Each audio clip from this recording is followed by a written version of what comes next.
Welcome to the Ari Hoffman Show on Talk Radio 570 KVI, your home for the politically homeless, streaming live at KVI.com and the KVI app. If you want to be part of the most dangerous show on the airwaves, call or text the Warrior Injury Law Studio line at 206-421-5757. That's 206-421-5757. Coming up this hour, local landlords on the hook for squatter damage again, and Trump administration bars visas for men competing in women's sports. But before we get to any of that, let's see how those primaries were last night, huh? You want me to stick this into my heart? Are you f***ing nuts? Seattle doubled down on socialism last night. And there's no good news. There is no way to sugarcoat this at all. Not at all. There just isn't. Those of you that are looking for some hope out of this, maybe a little bit in other races in the state, Seattle is lost. Absolutely lost. And I remember when we first got on air, the first election we covered was Bruce Harrell, Ann Davison, Sarah Nelson, all those guys 4 years ago. That was the first race we covered, was that primary. And I remember saying at the time when I looked at the numbers, I said, the only reason Ann Davison is doing so well as a Republican is because she's running against a far-left psychotic Antifa type. If you put somebody normal looking in there who's still a far left progressive, a lot of people are going to buy that and they're going to vote for that. Same thing happened with all these other races.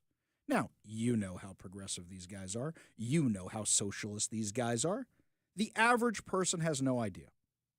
And as we have said many, many times, as our frenemy, Protester Bennett, has called in and said many, many times, you are never going to placate the left. If there is a true progressive in the race, the progressives are going to vote for that person. Whoever are the political campaign consultants for Bruce Harrell, Sarah Nelson, and Ann Davison should be fired immediately. Because you said, pretend to be as far on the left as you possibly can, and the left will support you. I would argue what happened in this race is by them pretending to be on the left, nobody fell for it, and you lost support on the right and from the moderates. Want me to anecdotally prove my point? A group of my friends were sitting around talking yesterday with my wife. These people do not agree with us politically at all. At all. And yet they were all saying we have nobody to vote for. Nobody to vote for! Because they know how bad all these candidates are. You had Ann Davison, who we like, who then decided, you know what, screw that whole pledge I made on public safety. I'm going to go sue the Trump administration over ICE and DEI and everything else. And all the common sense people go, what's the difference between you and a progressive? Bruce Harrell, who always pretends to be a moderate. We called this back at the Christmas tree lighting. In December, the dude came out and started talking about DEI and started talking about abortion. What the hell does that have to do with public safety here? You've done a terrible job. You are a terrible mayor. So you think the way to solve that is to double down on far left progressive values? You think that's going to win? Now, I know a lot of you right now are saying, Ari, what, you thought he should have gone to the right? No, just do what you said you were going to do, but you didn't do the job. Bruce Harrell would rather say he's mayor of Seattle than be mayor of Seattle. He's been an elected official in Seattle for approximately 15 and a half years. Homelessness, violent crime, overdose deaths all increased significantly through his time in office. Homelessness. The HUD-based point-in-time count grew from 8,439 people in 2008 to 13,368 in 2022, then surged to 16,868 in 2024. That's outpacing the county population growth. Crime, violent crime in Seattle rose from 244 per 100,000 residents in 2008 to 453 in 2022, peaking at 777 in 2023. Serious felony crimes, homicide, rape, aggravated assault, all rose sharply during the 2010s and early 2020s. Homicides increased 84%, rapes 139%, aggravated assault 77% between 2008 and 2019. Overdoses. Dramatic escalation from 2008 to the early 2020s. Overdose deaths in King County rose sharply, driven by fentanyl. 2022 saw 1,000 overdose deaths, over half linked to fentanyl, nearly double the 2020 figure of 506. 2023 reached over 1,024 deaths in under 10 months, mostly fentanyl related. And all this information came from his own website, came from the city's website. You know, I know what it's like to lose in these elections. Believe me, I do. That's how I got my start in politics. I ran for office. When I ran for the Seattle City Council, I think primary day was one of the worst days of my life, and not even because of the primary. So a lot of candidates, they're setting up their little parties, and they're getting all excited to have a little party and have the media come and give a speech, and they've got the speech if I win and speech if I lose. I wasn't doing any of that. So the first Tuesday in August is always National Night Out. What's National Night Out? National Night Out is when police departments across the country are encouraging people to be out late at night, and they give you permits to close streets and have parties, and police officers are around. It's really nice. So the 3 busiest days of the year for anybody in the event rental company, July 4th, Halloween, and National Night Out. And also with National Night Out, for me, the guy who used to rent the bounce houses, you've got bounce houses parked in the middle of the street, and you know if you don't pick them up in time, people are just going to deflate them and drive over them or drag them all over the place. It's going to be a nightmare. So what happens? It's 4 o'clock. It's 8 o'clock on National Night Out, which is when the first results start pouring in, right? When they close the polls and you start seeing the results. And I get a call a few minutes beforehand from one of my staffers, and I hear chaos, absolute chaos in the background. What's going on? The staffer decided to pour gasoline into a generator while it was running and spilled it. And the generator caught fire. And now the generator's on fire. The bounce houses are deflating while kids are on it because this is the person supposed to be watching the kids. And I hear absolute pandemonium behind the person. So now I got to drive out there, make sure nobody's dead. And nobody was, thank God. And I got to fix the thing. I got to make it right by the customer. I got to get a new generator, and I got to fire somebody. And I remember thinking to myself, you know, the primary results haven't even come in yet. I'm going to lose, and I'm going to lose badly. It's just a sign of how badly it's going to go. And that's exactly what happened. Got bested by a socialist. Got bested by a socialist in Seattle because that was 2019 when the socialists swept everything. And then you had 4 years of disaster. You had COVID. You had the autonomous zone. You had defund the police. You had all of that. And Seattle voters said, okay, we'll go a little bit back to normal, but not too much back to normal. Who's the most moderate but still far left person we can find that we can vote for? Okay, that's what we're going to do. And that's what they did. That's exactly what they did. But that was their line back to common sense. Now you've gone back the other way. Shall we look at the results for a second here?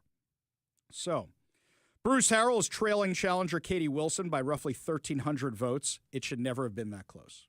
And for those of you doing the math in your head going, okay, well, here's the more moderate candidates. Have their votes go to Bruce Harrell, and these votes go here, and those votes go there, and you're trying to do trigonometry or algebra with this, it never pans out that way.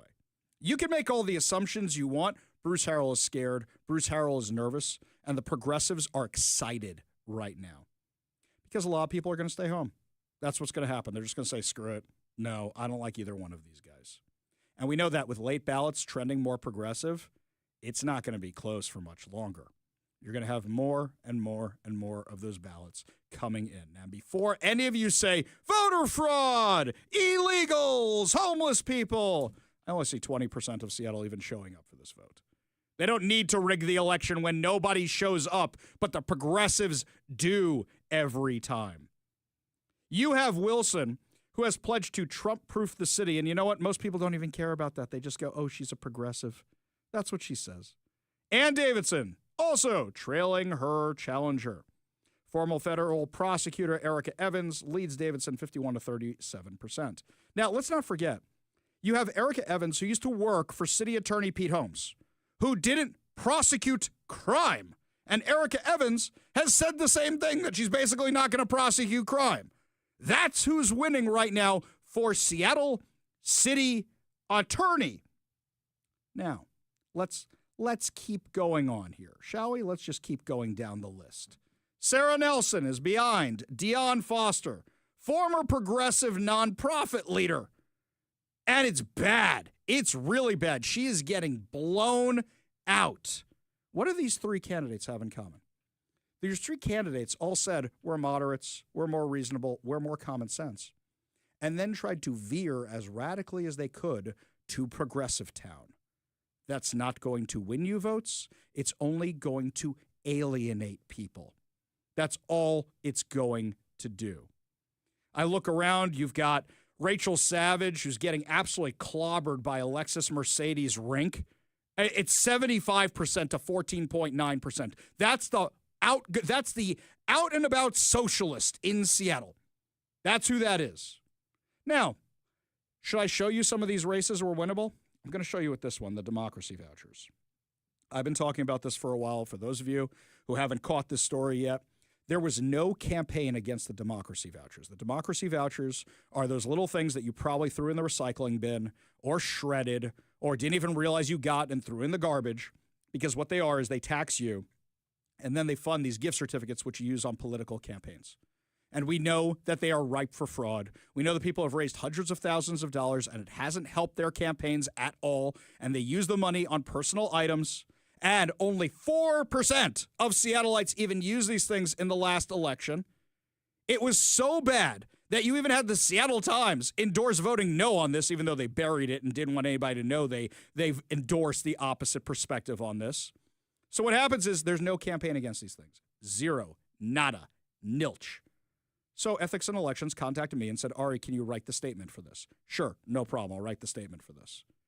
And then the statement goes out there, and KUOW and the Seattle Times and a few other media outlets want to talk to me about it because now I'm the voice of the opposition.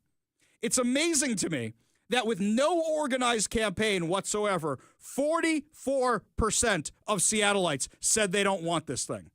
44% without any organized opposition at all. Imagine if there had been an organized opposition. Decisions are made by those who show up. Now, I'll tell you something else. People here just aren't showing up. 20% of people. Now, I know more ballots are going to come in. What do you say? You want to do a little bet right now? What's the final tally going to be? 30% of people showed up, maybe? Maybe 35%? Maybe? That's historically what we're at.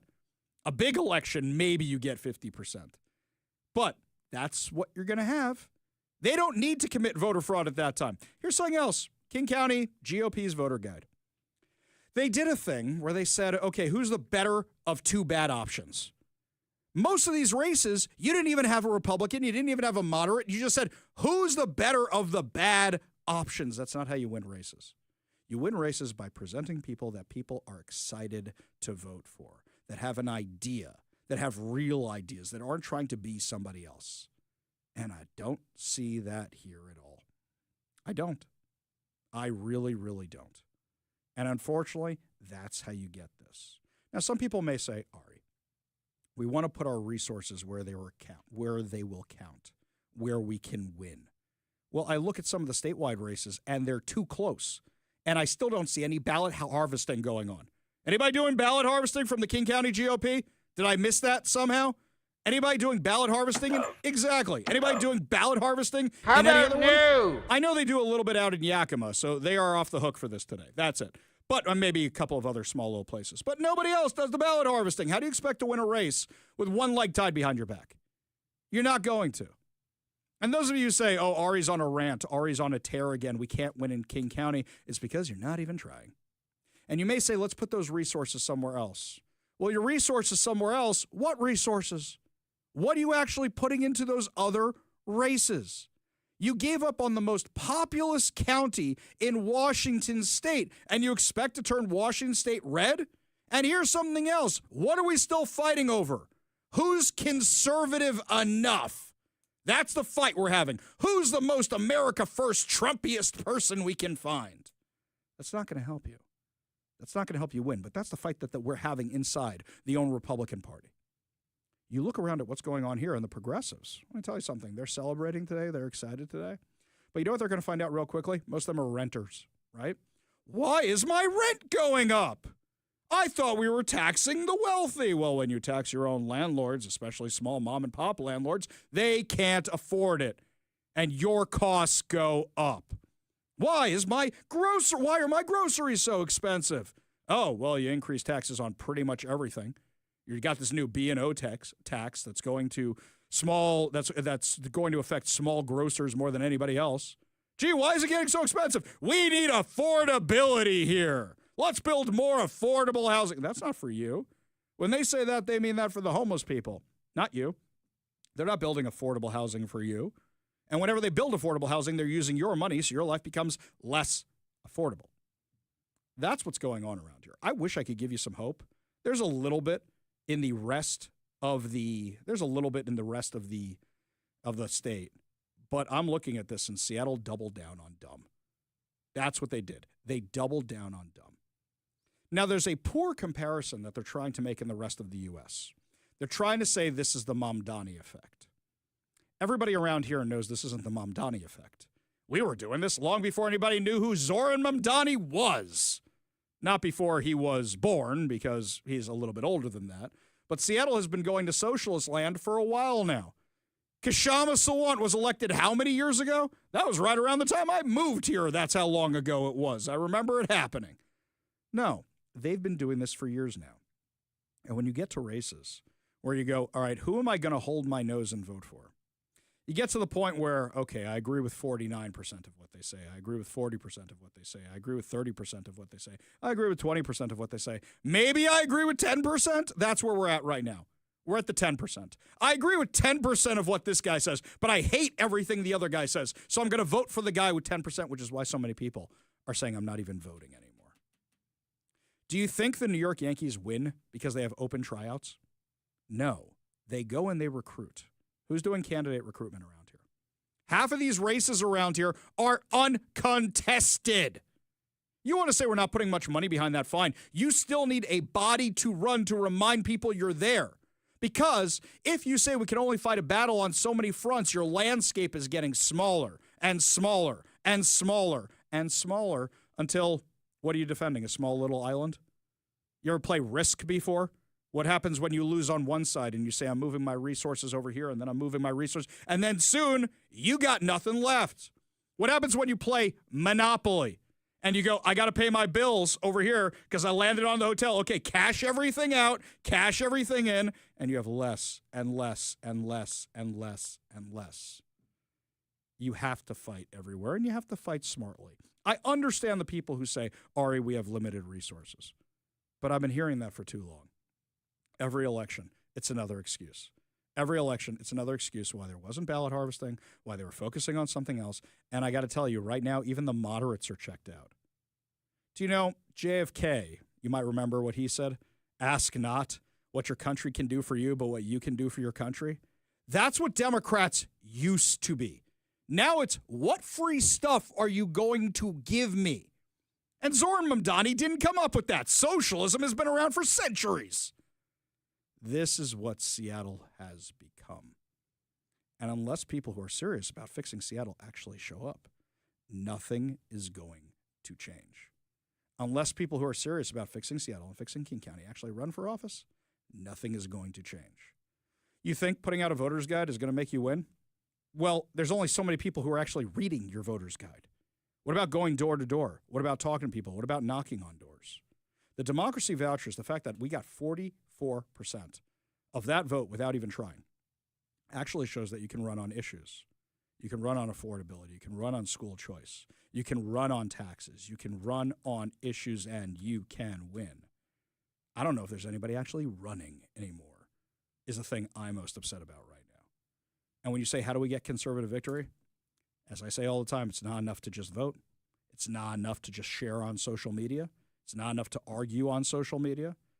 It's not enough to just donate. You got to get out there and you got to help, because how many people moved out of state? How many people moved out of county? How many people moved out of city before?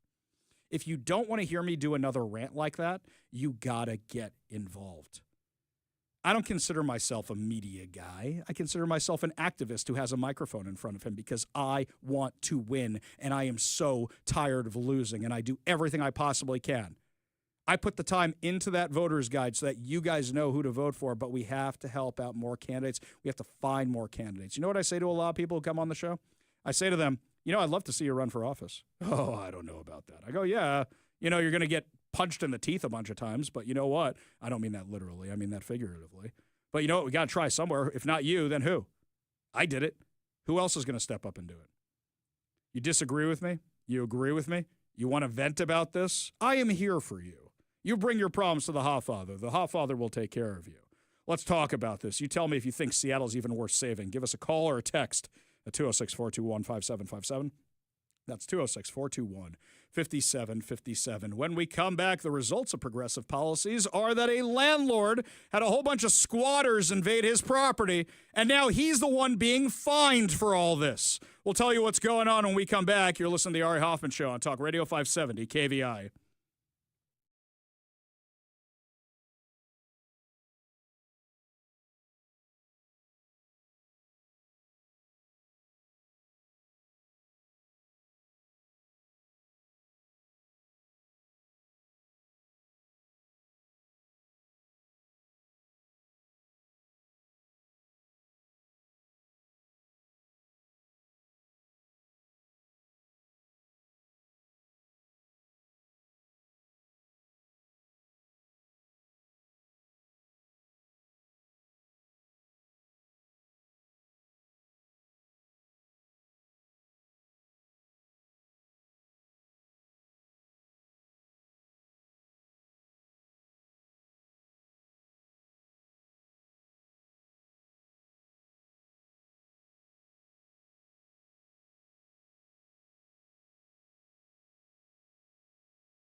Okay, guys, the text line is really disheartening today. Really disheartening.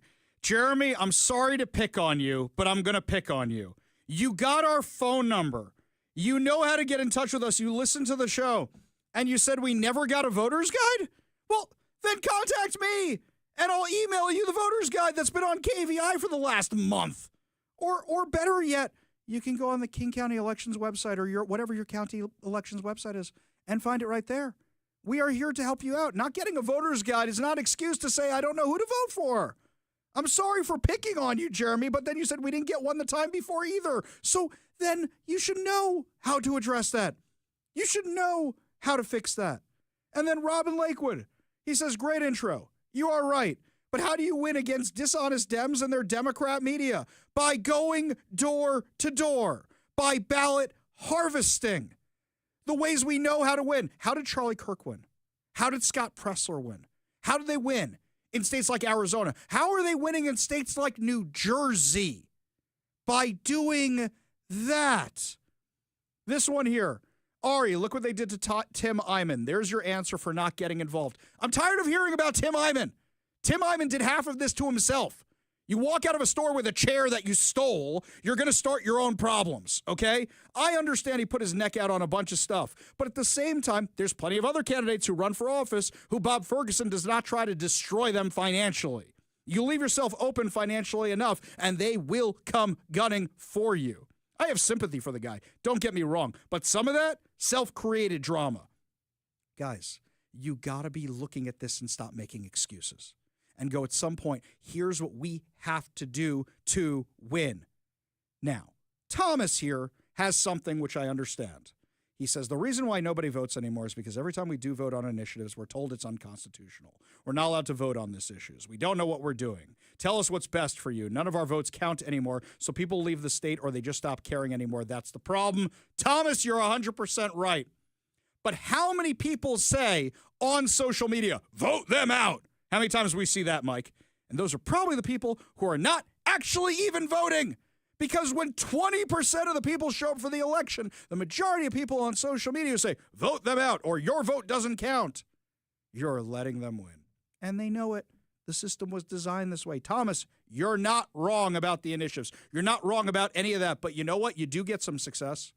We have police pursuits reinstituted in the state. That was done by the initiative process, and it stuck. And you have to show there's an overwhelming groundswell of support like there was for that.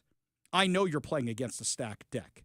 I know we're playing with one arm tied behind our backs, but we're not even trying to get that rope loose.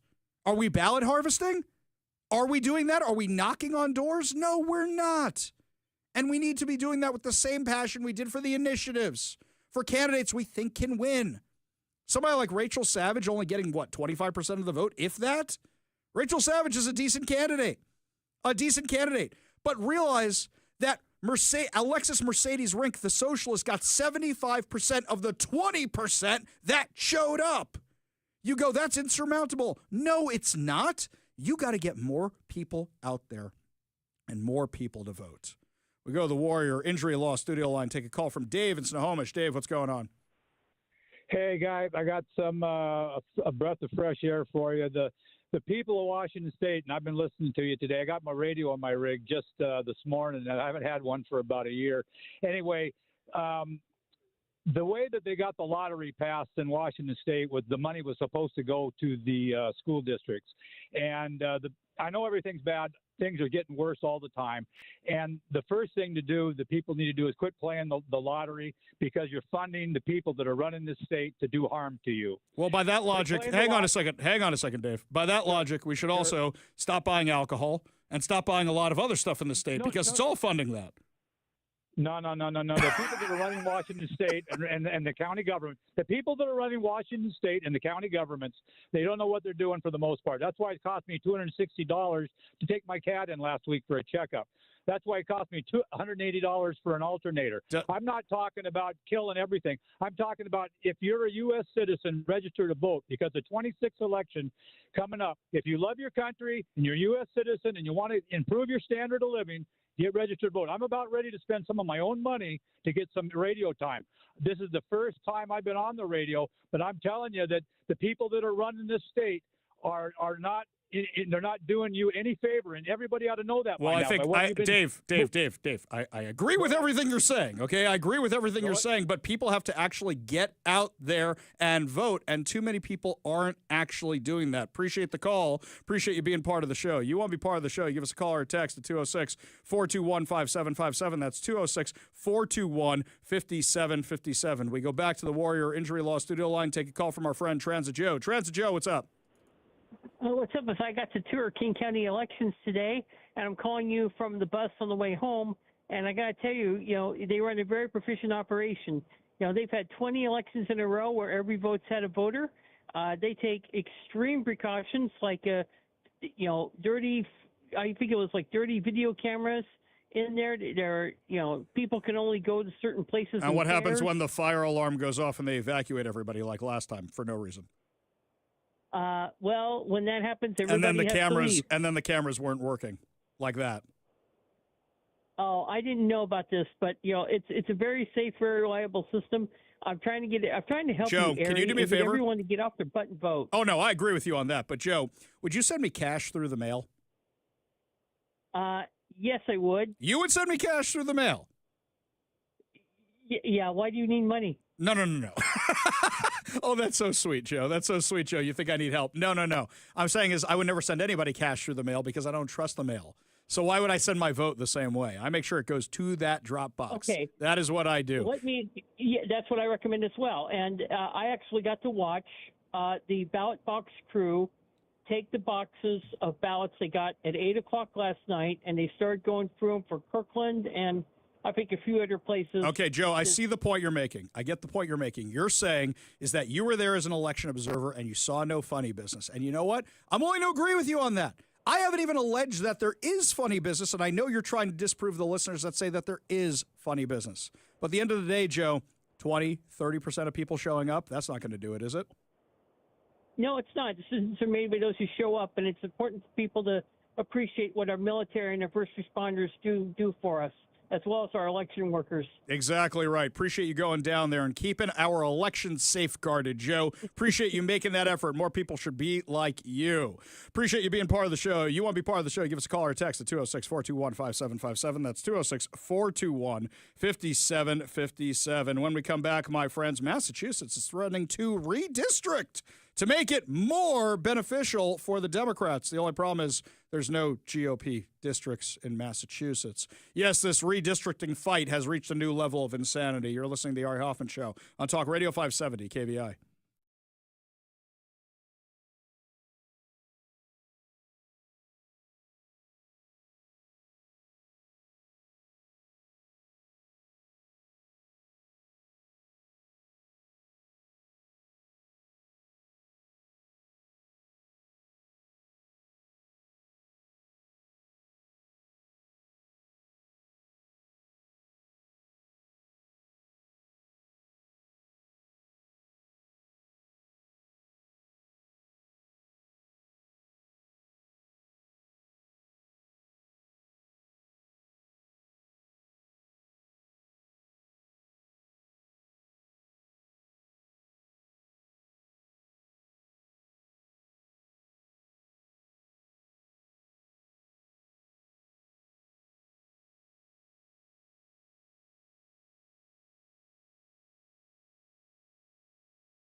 Earlier this week, I made the point that redistricting has been going on for a really, really, really long time, since the 1800s, by whichever party is in power.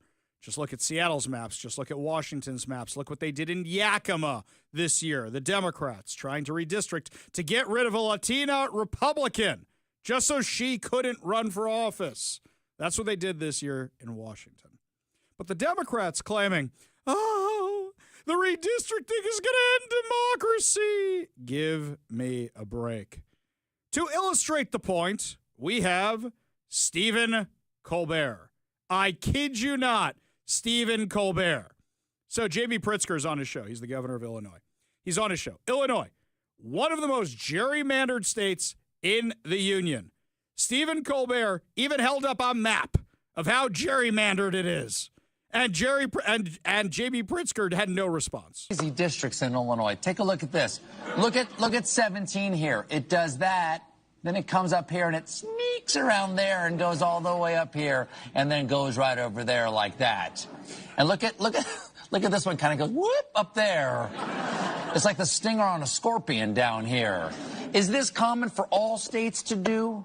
See, maybe if Stephen Colbert had tried to be funny and tried to attack both sides and criticize both sides and be funny about both sides a little bit earlier, he wouldn't be having the problems we're having right now.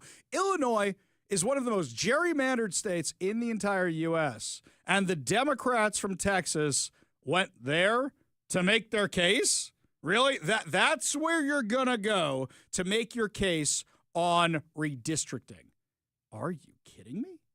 Are you kidding me? Man, people have absolutely lost their minds. And the optics of this are not good for the Democrats. We're fighting hard for you. That's why we bailed on our jobs and we went to a different state. Really? Really? At this point, I'm putting it out to you guys. Do you think that they should arrest all the Democrats who left, or do you think they should vacate their seats? I think vacating the seats would be better. I think that's a better way to go. After all, didn't the Oregon legislature do that to all the Republicans that pulled a similar stunt just a couple of years ago?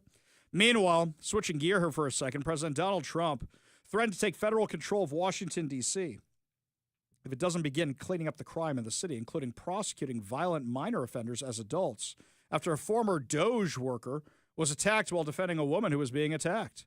So what we know is a woman was being attacked, and the Doge worker, who goes by the name of Big Balls, this kid decided to intervene and got the crap kicked out of him. But he stepped up to try and save somebody. The pictures of what happened to him are absolutely vicious. It looks like some people have actually been arrested now about this. But Washington, D.C., our nation's capital, one of the most crime-ridden areas in our entire republic. Why is that? Because of progressive policies. Look where it's gotten you. D.C., all the people who live there, a lot of people who work for the federal government. And for how many years has it been the swamp? And they just push those far-left progressive policies. Look at Washington, D.C. We go to the Warrior Injury Law Studio line, take a call from Leonard in Shoreline. Leonard, what's up, man? Hey, nothing much here. You know, regarding Katie Wilson, who wants to be elected mayor of the city of Seattle, here's how she wants to get unhoused voters to register. Hey, let's have them use the Union Gospel Mission for their address when they register. Do you have any proof of this, Leonard? Oh, yeah, I do have proof. Apparently, I've noticed when I was with a company called Metro by T-Mobile, I used to see people coming in, and when they buy a phone, they use addresses of homeless shelters to register their phone service. That's not proof of them registering to vote, though. That's proof of them getting phone numbers there, Leonard. You can't say that just the stuff on the air with no proof, man. You're making a pretty big accusation against the Union Gospel Mission. No, I'm there. not making an accusation. I'm just saying what's going on, and that's why I'm saying that what I see happening is you're going to see widespread voter fraud before it's all said and done. Okay, I'm going to say this one more time, Leonard. When I lost, I did a whole deep dive on the homeless voting. Unless something has changed, here's what I found. I found that a lot of ballots were going out to those people, but not a lot of them were coming back in. And for those of you who are saying, oh, it only takes a few to make a difference, yeah, it wasn't even that many coming back in. They send out a ton of these suckers. You've probably gotten 3 or 4 in the mail yourself. But they're not actually coming back in. Here, they don't need to pack the ballot boxes because not that many people are voting, and they know that. Leonard, appreciate the insight, appreciate the call. You want to be part of the show, you give us a call or text at 206-421-5757. That's 206-421-5757. When we come back, Beyonce has a jeans ad, and apparently nobody's losing their minds over it. We'll tell you what's going on in the complete hypocrisy when we come back. You're listening to the Ari Hoffman Show on Talk Radio 570 KBI.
I have never spent this much time talking about jeans in my life.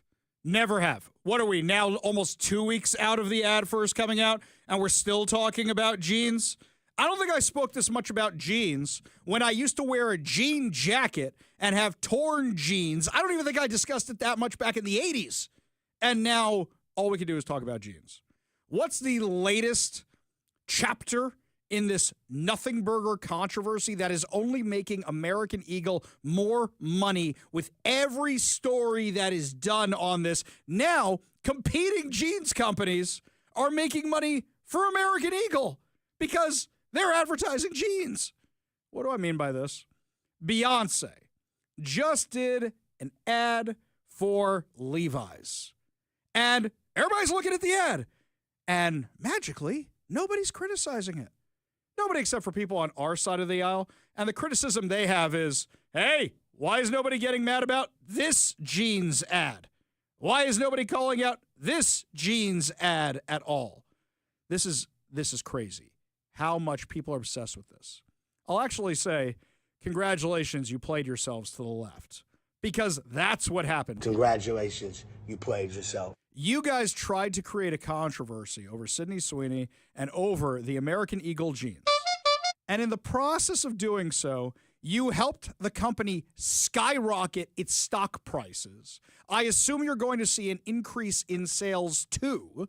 And now other companies are releasing their own jeans ads. I assume they're not coordinating, but at the same time they go, wait a minute. If they're talking about jeans, maybe we were keeping this in the can for the fall or for the winter. Let's release it right now. Let's get this thing out right now. Or even if they're not related at all, they go, why not ride the wave? Let's do it. Mike's got a point. Ari, did you say in the can? Like the movies. Oh, very good. Like what you put into jeans? Come on. That went right over my head. Holy cow. People say I'm a pervert. My God. Very good, Mike. Very, very good. Yeah! All right. No more jeans controversy. I'm tired of this story. I'm just like, enough. Enough is enough. Well, here's the thing. Summer is ending. Fall is beginning. It's pants season. Yes. Yes. It's Jeff Pogela's least favorite time of the year because now we're selling pants. That means Han Solo season is coming up soon. Oh. I love that meme that goes around every year when you've got the women in the boots and the pants and the vests, and you go, I didn't know it was Han Solo season already. Pumpkin spice is coming. There you go. I woke up this morning and it's cloudy in Seattle, and all the Seattle people are like, ah. And I say, what the hell is wrong with all of you? We get 2.5 months, maybe, of sun. That's our deal around here. I don't want your rain bothering me, even if it's just for a little bit in the morning. No, thank you. I would rather just have a nice sunny day like what we're seeing right now. Is it so hard to enjoy that? Holy cow. All right. So, moving on here, Donald Trump was talking yesterday about the Olympics, which are coming to Los Angeles. And he was saying that they're going to deny visas to men who compete in women's sports, which just cracks me up all around that whole thing. So an update to the U.S. Citizenship and Immigration Services policy will prevent foreign male athletes from entering the U.S. to compete in women's sports, and this isn't just for the Olympics. According to the Daily Caller, they said the policy change aligns with President Donald Trump's keeping men out of women's sports executive order. The policy updates will revoke previous privileges granted to biological men in women's sports and prevent those allowances from being granted in the future.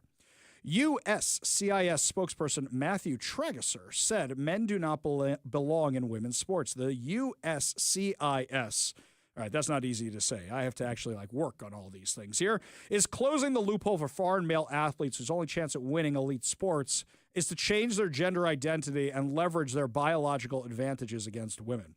I'll say this regarding the Olympics. The Olympics ratings have been going down and down and down and down. Is it because of the woke? Is it because you can watch this stuff on social media? Is it for other reasons? Do you like watching the Olympics?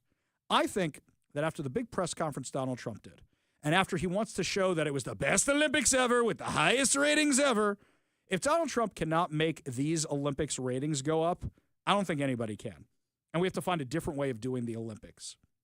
Because really, at the end of the day, it's about the sponsorship. It's about the ratings. And if nobody's watching the thing, and nobody's sponsoring the thing, and nobody's paying for the thing, you don't get to have Olympics anymore. I think they're cool. I think they're inspirational. I love all the feel-good stories that come out of the Olympics. And even though I like all that, where do I find out about all of it? From social media.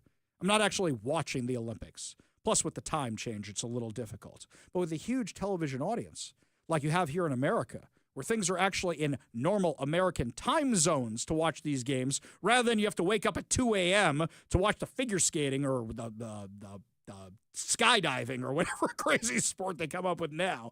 Whatever the case may be, maybe this will help it out. I'm curious what you think. Do you think this is all actually going to help the Olympics, or do you think it's just an outdated concept and we got to come up with something else? Give us a call or a text at 206-421-5757. That's 206-421-5757. When we come back, my friends, your chance to take the trip or keep the cash. We'll also bring you the latest election results as soon as those ballots drop and the crazy public safety stories here in Washington. You're listening to the Ari Hoffman Show on Talk Radio 570 KVI.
Welcome to the Ari Hoffman Show on Talk Radio 570 KVI, your home for the politically homeless, streaming live at KVI.com and the KVI app. If you want to be part of the most dangerous show on the airwaves, call or text the Warrior Injury Law Studio line at 206-421-5757. That's 206-421-5757. We are waiting on the latest ballot drop for Washington State. We will bring you those results as soon as they are live. But before we get to any of that, my friends, you work hard, you need a getaway, or perhaps some financial relief. Well, you're going to need more money now that the progressives all look like they're going to win around here and the Democrats are just going to raise your taxes.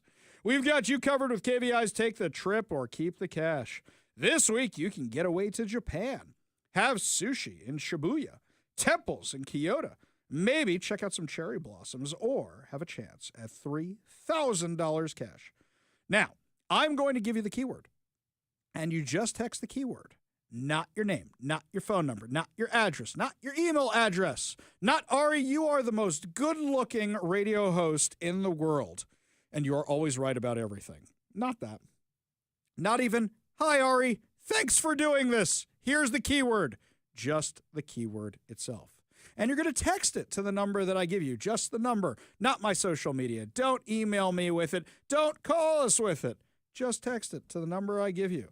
And we'll get you in the daily drawing to get a $50 Daniels Broiler gift card, and you could win the trip or keep the cash with KVI.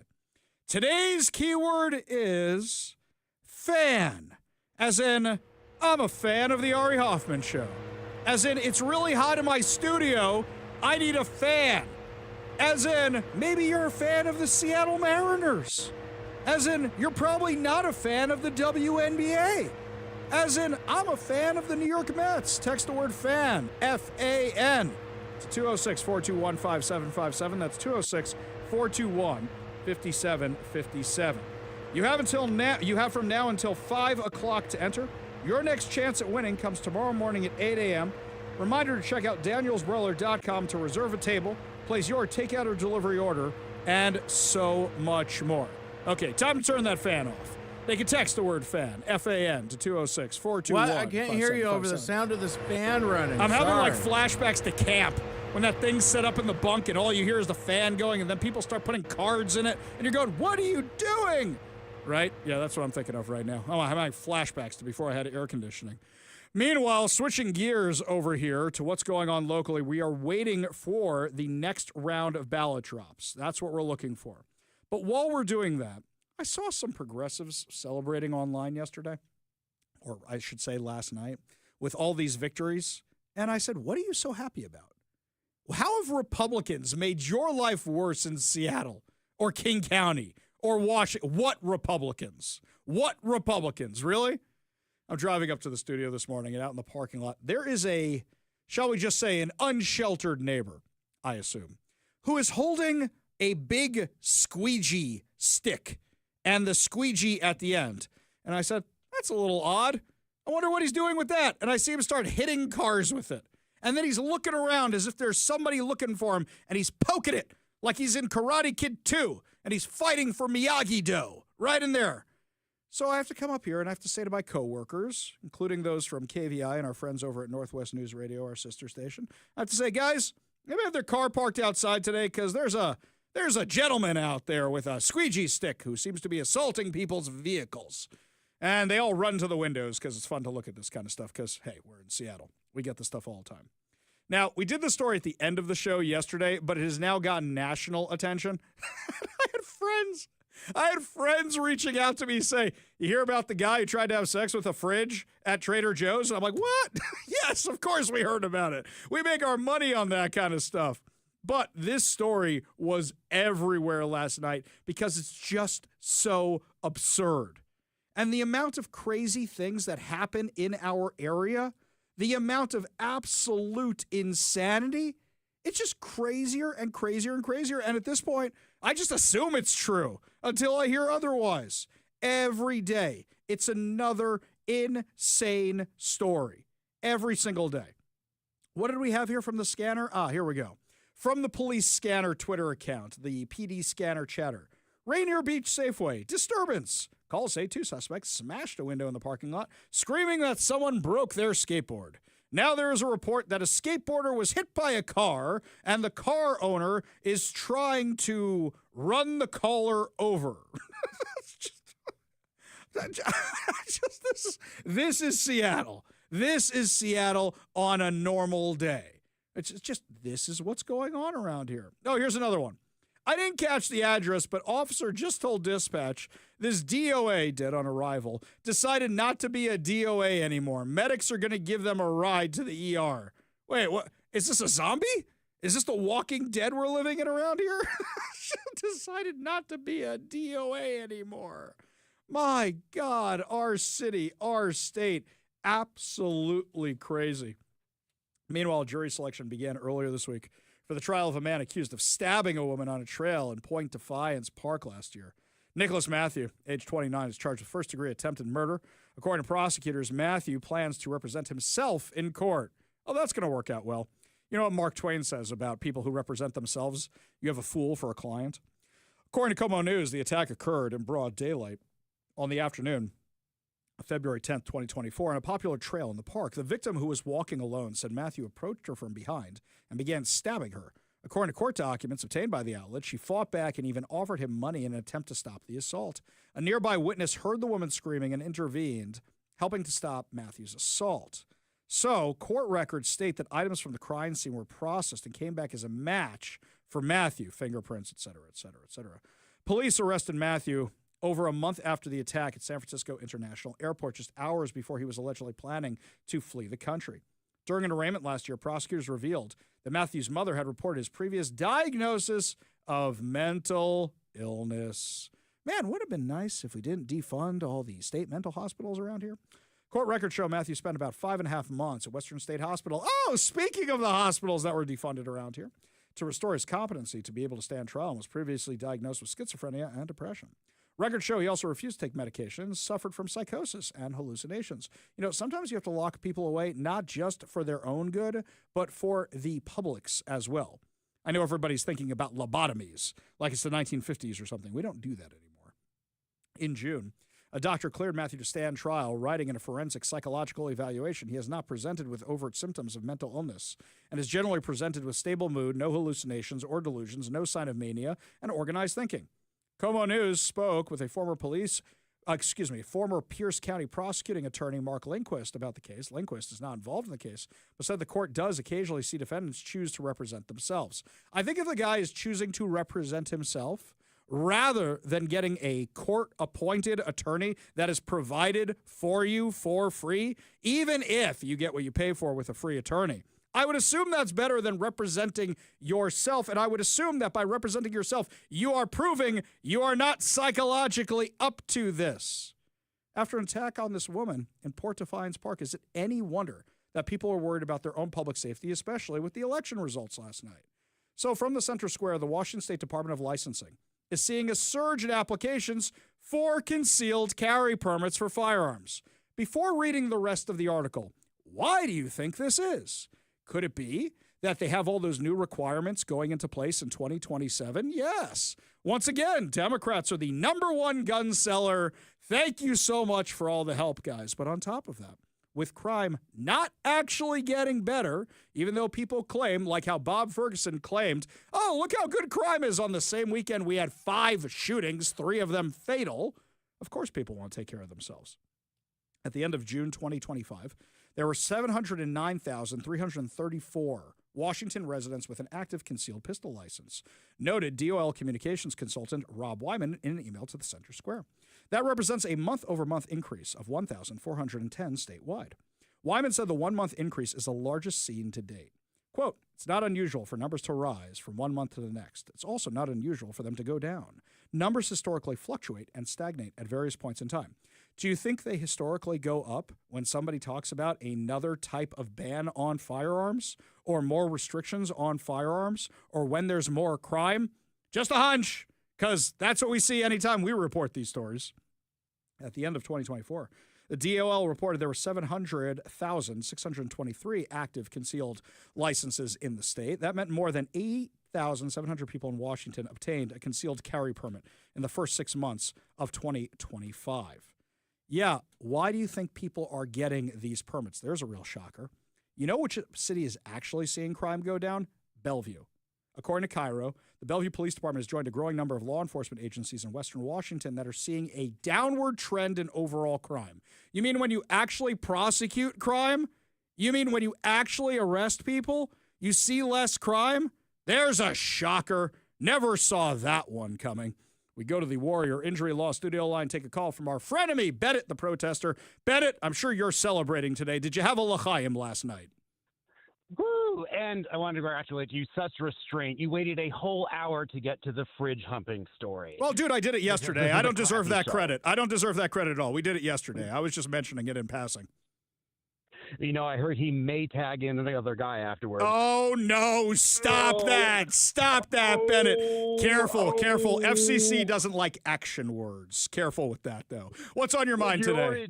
It wasn't the fridge humping, but the polyamory aspect. All right. Don't make me cut you off, Bennett. All right, move on. What's next, man? Non-monogamous are okay. Yeah. No, I was thinking about the primaries, like how common the narrative is that there's a pendulum swing. You know, we had the conservatives in power, and then they didn't fix the problems, and so now we have the progressives in power. Hang on. What conservatives did we have in power? Well, the more conservative Democrats. No, okay. Let's be clear about this. There's no conservatives. The most you're going to get is Ann Davison, who's a Democrat who became a Republican and clearly doesn't have a lot of Republican ideals. So you can't say conservatives. You can say more conservative Democrats, but you can't say conservatives. But would you agree with the pendulum swing phenomenon generally? That, you know, you have the more liberal Democrats and then the backlash against them, and then the more in Seattle, the more conservative Democrats and so on. I would let me hang on before I'll let you get to your point. I always do. I would say this. I would say normally you see a wider swing, but like I was saying in the opening segment of the show, our swing here, we seem to have drawn the lines, right? And that it's getting narrower and narrower and narrower for that actual swing. Where now, because of the population we have, it's basically autonomous zone, too much. Well, it's been a little while since the autonomous zone. Maybe we should try these defund the police people again. That's basically your range here in Seattle. Well, okay. But my thing is, like, no matter where it happens, I've always thought that the pendulum swing is fundamentally pretty absurd, because as long as you've been paying attention for at least one cycle, the more conservative side, the more liberal side, then the more conservative side, at that point you have enough information to see which side is doing better according to whatever values to support. And this is true in whatever city, whatever the conservative and the liberal extremes are. Like you said, in Seattle, they're more to the left. But the idea that you're just going to have a pendulum swing means you are reacting to whichever side disappointed you most recently. And that is fundamentally absurd. You should just remember how both sides have done in recent memory and make your choice based on that. Right? Hang on one second. I'll make a key point here to agree with you, then disagree with you. Okay? So I will agree with you because anytime you do a poll, who's the worst president in history? It's always whoever was the most recent president. Who is the worst governor in Washington? It's always who is the most recent governor. That's what people go with. They go with what they know. They go with what they're familiar with. That's what they react to it, which is why those polls are always so widely inaccurate. For example, George W. Bush. After he left office, people said he was reviled, and the next thing you know, a few years later, the guy's over on The View selling books, and they're talking about, oh, what a great president you were. We love you so much, because at that point, I think Trump was now president, and they had a new boogeyman. I mean, I think it's true. This applies to other things, but it's the same thing. I would say it is fundamentally illogical to react more disproportionately to whatever has happened the most recently, and that could be the pendulum swing in local politics. And also, even when people on my side are bringing up what they consider to be, reasons that are disqualifying for Donald Trump, they will tend to go for more recent things, and it's less common to bring up things like the 2020 election and the riots, because people feel like, oh, there's a tendency not to go there because people have heard it before. You're not making a new point. You're not sounding as interesting in this conversation. But that doesn't change anything. Either that objectively is one of the worst things he did, or it isn't. It shouldn't matter how much time has passed. Oh, I agree with you. But you know what I think is changing a little bit, which is affecting the normal arguments. And I think you might even agree with me on this. I think demographic switches are changing all this. What do I mean by that? I've got a lot of friends who are conservatives who moved out of town. I find that mostly my liberal friends are the ones who stuck around here in Washington. I have very few remaining conservative friends. Look at Florida, look at Texas, look at places like that. So with the demographic changes, with 1 million Californians coming here to Washington, I think what's happening is people are voting with their feet, as opposed to saying, I'm going to stick around and fight, as opposed to saying, I'm going to see the pendulum swing eventually, I'll stick it out. I think people are just saying, hey, if I can work remotely and I'm able to move, why would I stay? And I think that applies to the left also, because the Californians are moving up here because they're tired of California. We could discuss the various reasons why, but they're coming here and bringing their voting trends with them. So I think what you're seeing, and we prove this actually after the Donald Trump election in 2024, we prove this with the numbers, with the demographics, is that actually you're just going to see blue states get bluer and red states get redder. I mean, I think that's true as well. That's a slower, longer-term trend. I'm just talking about like the pendulum swing from 2020 to electing our Republican city attorney in 2021. Well, and I then think, swinging back I mean, again. for that one, Bennett, let's see if you agree with me on this. Do you think that was an anomaly because, first of all, she's a Democrat who became a Republican. She ran 3 times for office, and people knew who she was. And she was running against an Antifa lady whose tweets got all the attention in all the media. And don't forget, it was still close.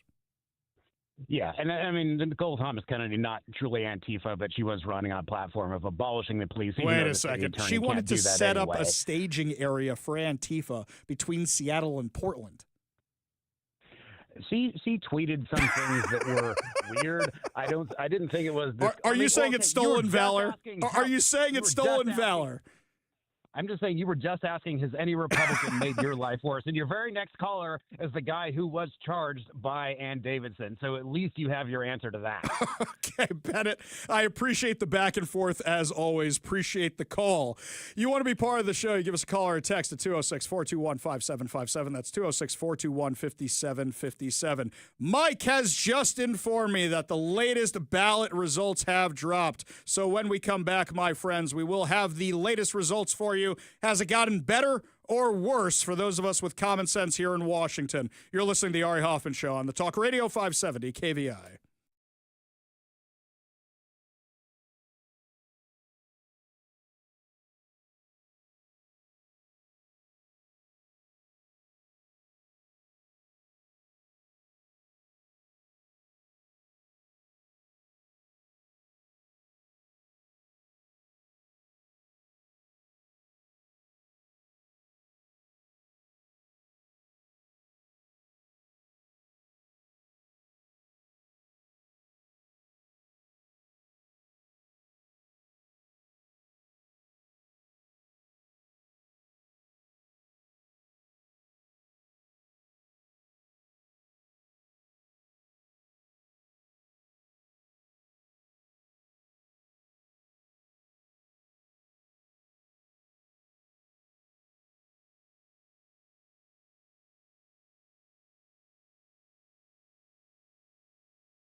Welcome back to the Ari Hoffman Show. We are looking at the latest ballot drop here, and speaking of the bad times rolling, that's what we're looking at right here.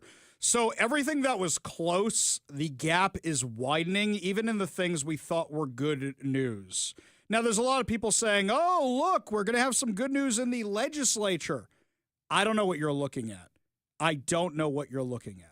You see the gap widening with progressives. Let's go to the 5th Legislative District. That's Chad Magandaz and Victoria Hunt. So right there, you're seeing Victoria Hunt, the Democratic appointee, with 52.76% of the vote. You're seeing Chad Magandaz with 47% of the vote. And for those of you who think, oh, that's so close, we have a chance, then get people to show up. That's what you have to do. Let's head on down to, where are we at here? This is for the state representative position number 1. That's the Kevin Schilling race. You know we're big fans of Kevin Schilling over here. He's got 31.73% of the vote. Edwin Obras has 44.80% of the vote. By the way, once you get to over 50%, it's over. It's over. That's really over. Now, Darrell Jones has 23.25% of the vote.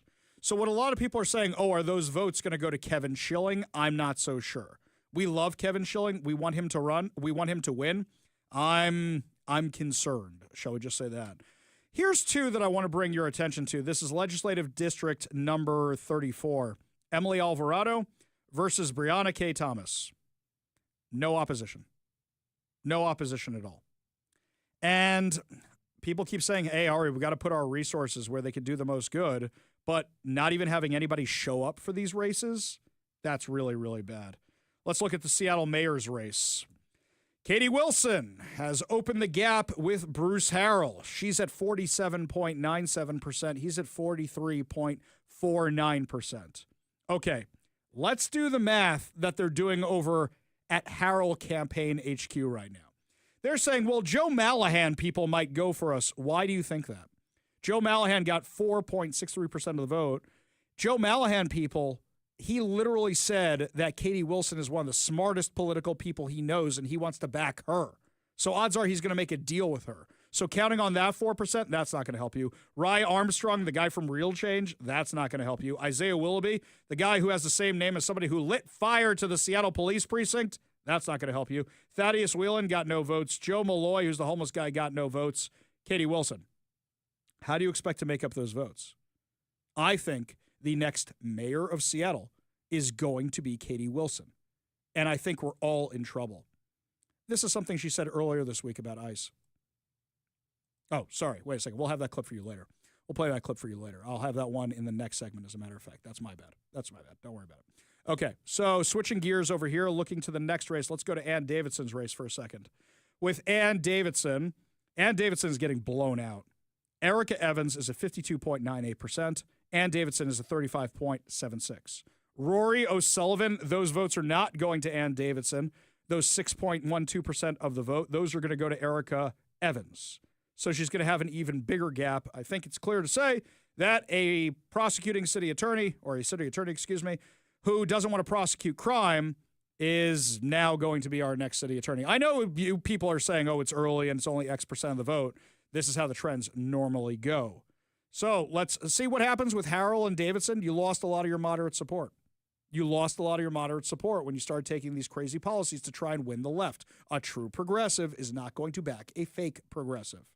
Let's go to Seattle City Council District number 2, Adonis Ducksworth. Quack, quack, quack, Mr. Ducksworth. So he's at 30.09%. Eddie Lynn is at 46.03%. Jamie Fackler, Jeannie Chung. So hang on a second here. Eddie Lynn is going to pick up votes from Jamie Fackler, who's far left, and Jeannie Chun, who's far left. So they're going to go to Eddie Lynn. Adonis Ducksworth, for whatever reason, is being painted as the far right. He is not far right. Just because the Seattle Times picked him, yeah, he's not. I didn't vote for anybody, and this is my council race. So, yeah, it looks like it's going to be Eddie Lynn, the guy endorsed by the stranger. Again, unless there's a huge upset in the general election.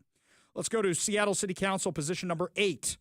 And let's look at this for a second. Alexis Mercedes Rink, the declared socialist in the race. The declared socialist. 76.56% of the vote. Rachel Savage only got 14% of the vote. That's it. The person who said, I'm a socialist, who ran as a socialist, who ran last time as a socialist, got 76% of the vote. How's Sarah Nelson looking? Deanne Foster, another far lefty, is beating her with 55.57% of the vote. Sarah Nelson has 37% of the vote. I hope Sarah Nelson takes home that gavel as a souvenir, because this is probably going to be the last time she's going to get to wield it. And once again, this is what happens. This is what happens when you try to pretend to be something you're not. You know, a little cautionary tale for all of you, and I can speak from experience on this.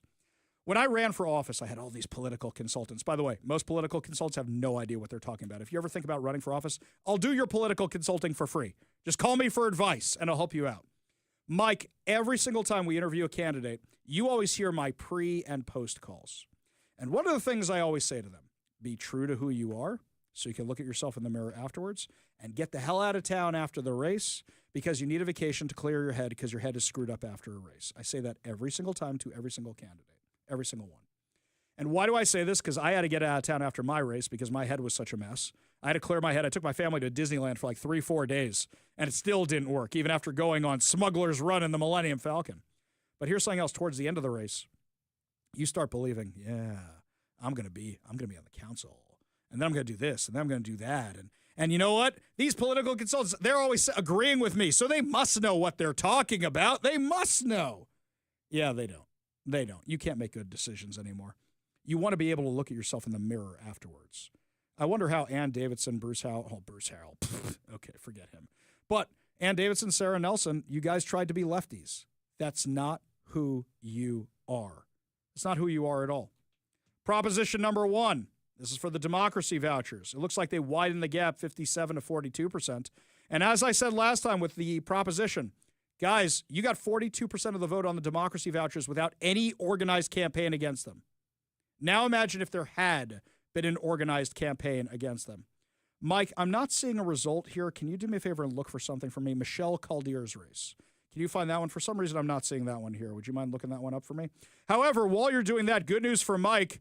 Peter Kwan is doing very, very well for the King County Council, which means that somebody normal may actually be able to keep Reagan Dunn company over there.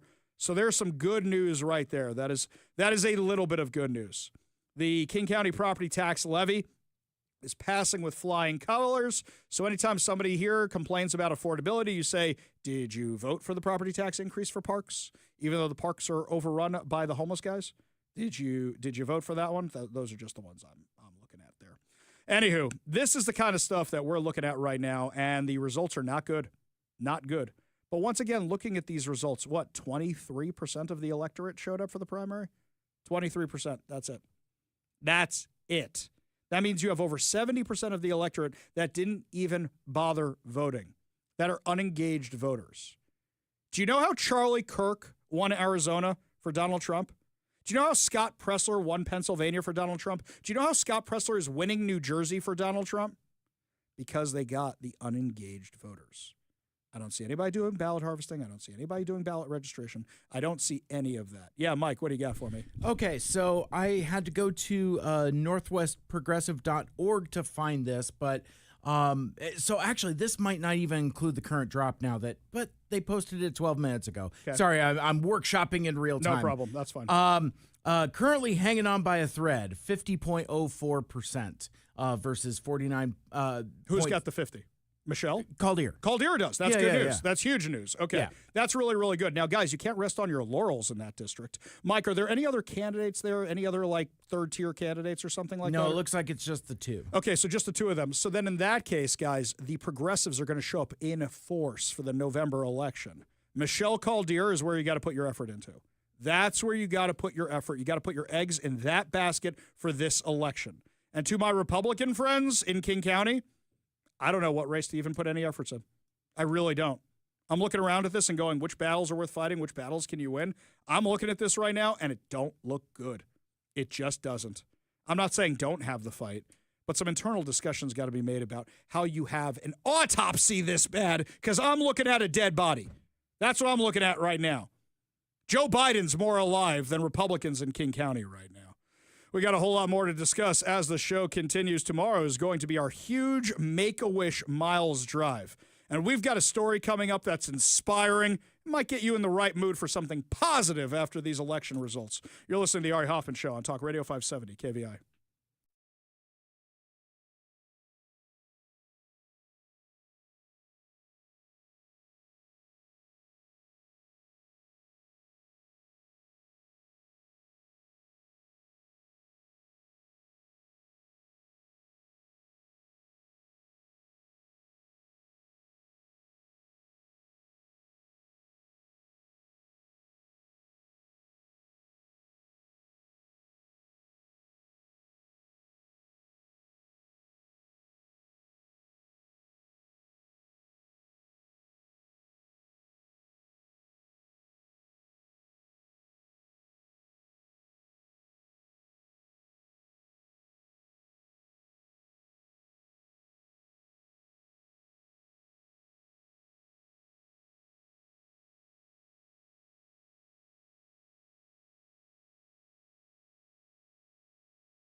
My friends, every year, we are so thrilled to take part in our Wishes in Flight mileage drive, which benefits our local Make-A-Wish Alaska and Washington. Now, last year in the middle of a thing, I spontaneously said, hey, you know what? I bet we could double the amount of miles by the end of the show. Mike looked at me in horror and goes, that's never going to happen. And guess what? We exceeded it last year. So I just want to let you know that tomorrow is our big miles drive, and we can make life-changing wishes for children with critical illnesses come true. Wish Kids needs your help. You're going to be able to donate your airline miles at givemymiles.com and over at kvi.com. There are more than 535 children in Alaska and Washington State who are waiting for their wishes to be granted, and you can help make their wishes a reality. About 75% of these wishes involve travel, and the rest involve John Cena. Now, with the increasing costs of travel, we need your help to make these wishes soar. Your donation tomorrow will ensure that Make-A-Wish has the resources needed to book flights today and in the future. It's also a great way to make sure your unused miles don't go to waste. Now, since this is tomorrow, we want to put you in the right mood, the right mindset to know what we're going to be doing tomorrow. So we are so happy that joining us now on the Warrior Injury Law studio line is Sierra to tell us her Make-A-Wish story. Sierra, welcome to the show. Thanks so much. Such a pleasure. Tell us what happened with your child with Make-A-Wish. Well, as my daughter was going through her cancer journey, we received the opportunity to participate in the Make-A-Wish program. And I just can't even hardly express what hope it gave us through the scariest time of our lives to have something positive to look forward to. My daughter's wish was to go to Hawaii, and thanks to the generosity of so many people that we'd never even met, we were able to make that trip. And it was one of the most happy and joyful times following the scariest time of our lives. It was truly memorable and really magical and so appreciated. So your daughter didn't want to meet John Cena, is what you're saying. I mean, it was like second on her list, but the trip to Hawaii was just edged it out. Okay, so tell us from this trip. I mean, there's some things your daughter can do and can't do while she's undergoing treatment and such, but was she able to do all the things she wanted to do on this trip? You know, we were lucky that the trip was actually scheduled just not long after she completed treatment. So she really was able to do pretty much all the things that she'd be dreaming about. We swam with dolphins, we went zip lining.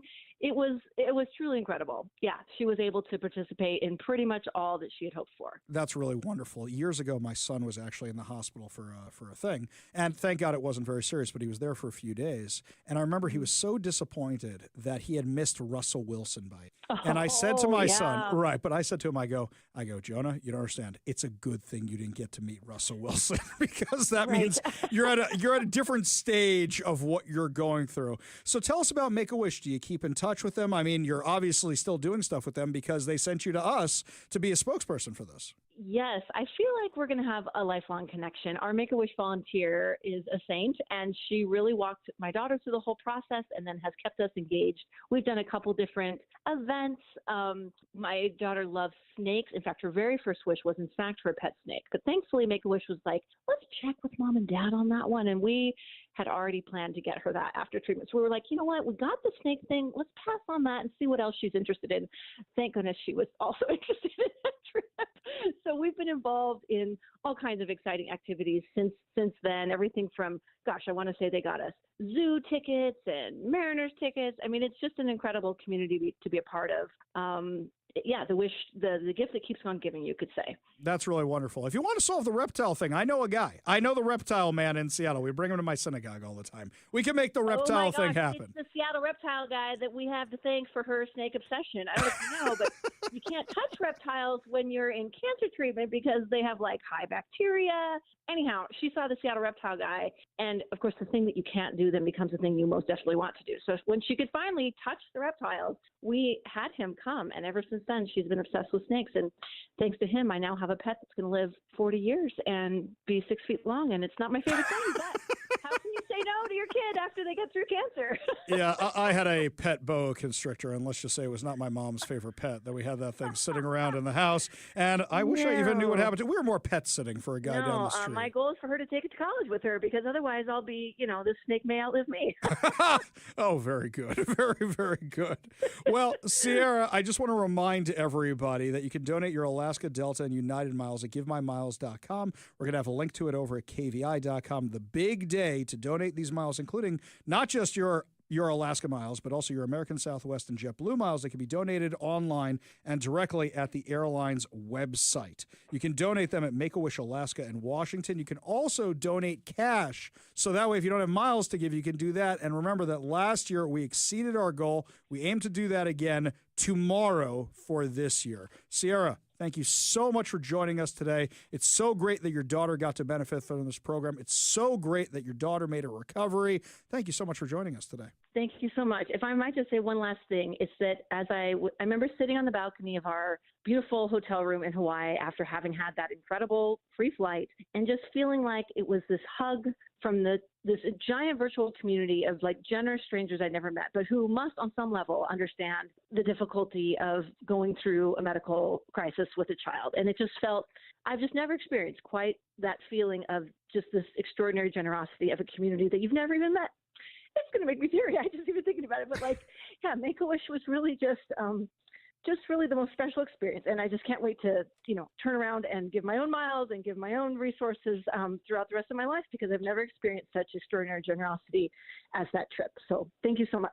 KVI Nation, Ari's Army, Mike's Militia. If you guys want to give a hug to these Make-A-Wish families like Sierra, like Joseph, donate your miles over at the website, givemymiles.com, or over at kvi.com, which will link you over there. Sierra, thanks so much for sharing your story with us today. Truly my pleasure. Thanks to everybody who's a part of this. We got a whole lot more to discuss as the show continues. You're listening to the Ari Hoffman Show on Talk Radio 570 KVI.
Welcome back to the Ari Hoffman Show. Just a reminder, you have just over 10 minutes, just under 10 minutes now, to enter that keyword we gave you at 4 o'clock for your chance to take the trip or keep the cash. Your next chance at winning comes tomorrow morning at 8 a.m. during the morning ride with Phil and Zach. And make sure you are listening all week because, Mike, this is the last week of the contest, right? That's right. Also, don't forget to be listening at 5:45 for our Good News giveaway, your chance to win fantabulous prizes, including a $50 Daniel's Broiler gift card. So I'm looking at some of your texts here. This one's from Bob in the 509. Ari, I can't agree with you on Harrell and Davidson. They both certainly are lefties, flaming lefties. They're just not full-blown radical communists, which apparently in Seattle makes one conservative. You know, last night I was telling Mike this earlier before we came on air today. Last night I got a bunch of emails from a lot of you saying, isn't it time to endorse Harrell? Don't you see how bad this situation is? And I said, tell me the difference between Bruce Harrell and Katie Wilson. Tell me the difference. Would you like me to prove it to you for a second? Do you think Pramila Jayapal is a Democrat, like a JFK Democrat, John Fetterman Democrat? Or do you think Pramila Jayapal is a far-left Democrat? I think everybody would say far-left. She's a member of the squad, or at least a wannabe member of the squad, right? I would say far-left. Would you like to hear her endorsements? She didn't endorse Katie Wilson. She endorsed Bruce Harrell. She also endorsed the open socialist Alexis Mercedes Rink. She also endorsed the other socialist, Gurmay Zahalai. She also endorsed another socialist, Edwin Obrius, and the other socialist, far leftist, Dion Foster. Those are her endorsements. And she endorsed Bruce Harrell. Why do you think anything's going to get better with this guy? I would rather, not that I would ever vote for Katie Wilson. Let me make that abundantly clear. But I would rather know what I am up against. I would rather know I'm up against somebody who is going to do the complete opposite of everything I do, because then I can plan appropriately. Not count on them to, maybe this time they'll make the right decision, because I think I agree with them on 5 things. Yeah, that's the problem. This one here, John in Auburn made the same joke I made on social media last night. John says, Ari, can the last person with common sense that leaves Seattle please turn the lights off? I posted that picture of the billboard from, what was it, the 1970s? When that billboard went up, when Boeing was having all those problems. By the way, I think it's time for that billboard again. I really, really do. With the office market being the disaster that absolutely is. Jeff and Kent, Mike, I believe he is quoting Star Trek here. Humans are largely illogical, emotional creatures. Yes. Exactly right. Exactly right. This one here from John in Lakewood. Hey, guys, I wonder what guys like Caller Bennett do for a living. Are they rich progressives who see their power rising in a crumbling society? Immigrants from California, are they living on programs taxpayers pay for? Are they government or municipal employees? Are they grifters in nonprofits or for-profits? A caller like that should be qualified as to occupation. You know, the thing is, I don't judge people based on their occupation. We get a lot of callers to the show. And also, I don't think Bennett is any of those things. I think he's a very unique character, having met him in person myself. We get people who I didn't even know what their qualifications/employment jobs were. So, yeah, I don't know what his job is, but I'm happy to have the conversation with anybody who disagrees with me, which is why you're always welcome to it. 206-421-5757. That's 206-421-5757. Tell me if you think any of these progressives like Katie Wilson are going to fix this. According to Como News, a homeless camp that once occupied a vacant building proved very costly for the property owner who had to pay for security investments, as well as fines imposed by the city of Seattle. Sam Hawley owns the building on 57th Street in Ballard, the site of the former Joann Fabric and Crafts. And when the company went bankrupt and his tenant moved out at the end of April, Hawley went about securing the building. But a short time later, trouble arrived. He said during a week in June, 15 or 20 people moved into the parking lot and it was kind of chaos. At that particular time, we were in the process of installing a fence. The posts were up and the concrete was drying, but the fence wasn't done yet. People staying in the encampment generated a lot of complaints among neighbors, especially since there was open drug use across the street from a children's playground at Ballard Commons Park. He said he called the police. Officers came down, trespassed the people, but then were still illegally staying on the property. He had to invest $30,000 in a new fence. I know people who have spent hundreds of thousands of dollars because of problems like this. Look, we had the homeowner out in Bellevue who had that crazy guy live in his house for 2 years who was just a squatter. This is what you're dealing with in Seattle. And you can do everything right. You could say, it takes time to put up the fences, guys. It takes time to get the squatters off the property. And yet now it's on you? You think Katie Wilson has a plan for that? Let me guess. More affordable housing. Because it's a housing issue, right? It's not a drug issue. It's not a mental health issue. It's not a crime issue. Well, it doesn't matter if it is a crime issue because our new city attorney who's going to beat Ann Davidson is not going to prosecute any crimes. That's what you got to look forward to, guys. I hope the progressives are happy. Well, actually, that's what they want. They want to defund the police. They want to abolish the Department of Corrections. That's what they want. So, yeah, I guess they are kind of happy. When we come back, my friends, some radical activists attacked an ICE facility right here in Washington. It's absolutely crazy. We're going to give you all the latest details when we come back. You're listening to the Ari Hoffman Show on Talk Radio 570 KVI.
Welcome to the Ari Hoffman Show's final hour free for all. Your calls, your texts, your thoughts on the election. If you want to share them, you give us a call at 206-421-5757. That's 206-421-5757 for the Warrior Injury Law studio line.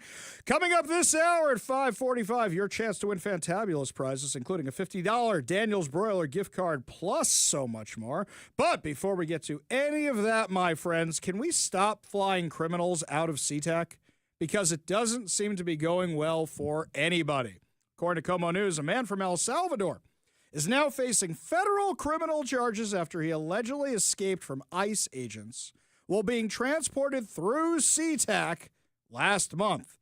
So we already had the guy who ditched his guards and then managed to get on the light rail, who it took them a month to find this guy. We went through the logistics of that a while ago, and we still don't have a good explanation behind that. But now you went to SeaTac again. Don't we have Boeing Field for a reason? Don't we do the ICE flights out of Boeing Field? Why are we still doing this stuff out of SeaTac? According to a complaint filed in the U.S. District Court of Seattle, Gerson Enrique Castaneda Pinche jumped out of the back of a car at the airport while immigration agents were taking him to the Northwest ICE Processing Center in Tacoma. The agents were transporting him to the facility to await immigration removal proceedings after he claimed he would face persecution or torture if he was deported to his home country of El Salvador. You know, there are ways you can apply for asylum, right? You don't have to come here illegally. Castaneda was taken into ICE custody in California following a domestic violence conviction earlier this year. You know, dude, if you want to be here and be safe and you're worried about what they might do, you might not want to do the things you're worried about them doing to you, to your spouse or your girlfriend. The complaint alleges that he was being escorted by agents from ICE's Enforcement Removal Operations Division when he got away from them on July 15th. According to court documents, he opened a car door, ran off near the airport's car rental facility. The agents tried to chase him on foot, but he managed to evade them. Okay, we all know where that facility is, right? Where did he go? There's not much over there. What, did he run over to the garbage recycling facility, which is right nearby? Ran over to Mike's house? Where was this guy going over there? Absolutely crazy, crazy stuff.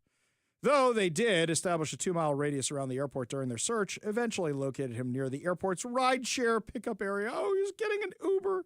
Isn't that cute? He was then taken to the facility and booked. Yeah, let's stop using SeaTac, guys. This happens too often. Meanwhile, other crazy things in our area are making national news. Federal immigration agents escaped an arson attack at their office in Yakima, Washington over the weekend, according to the New York Post.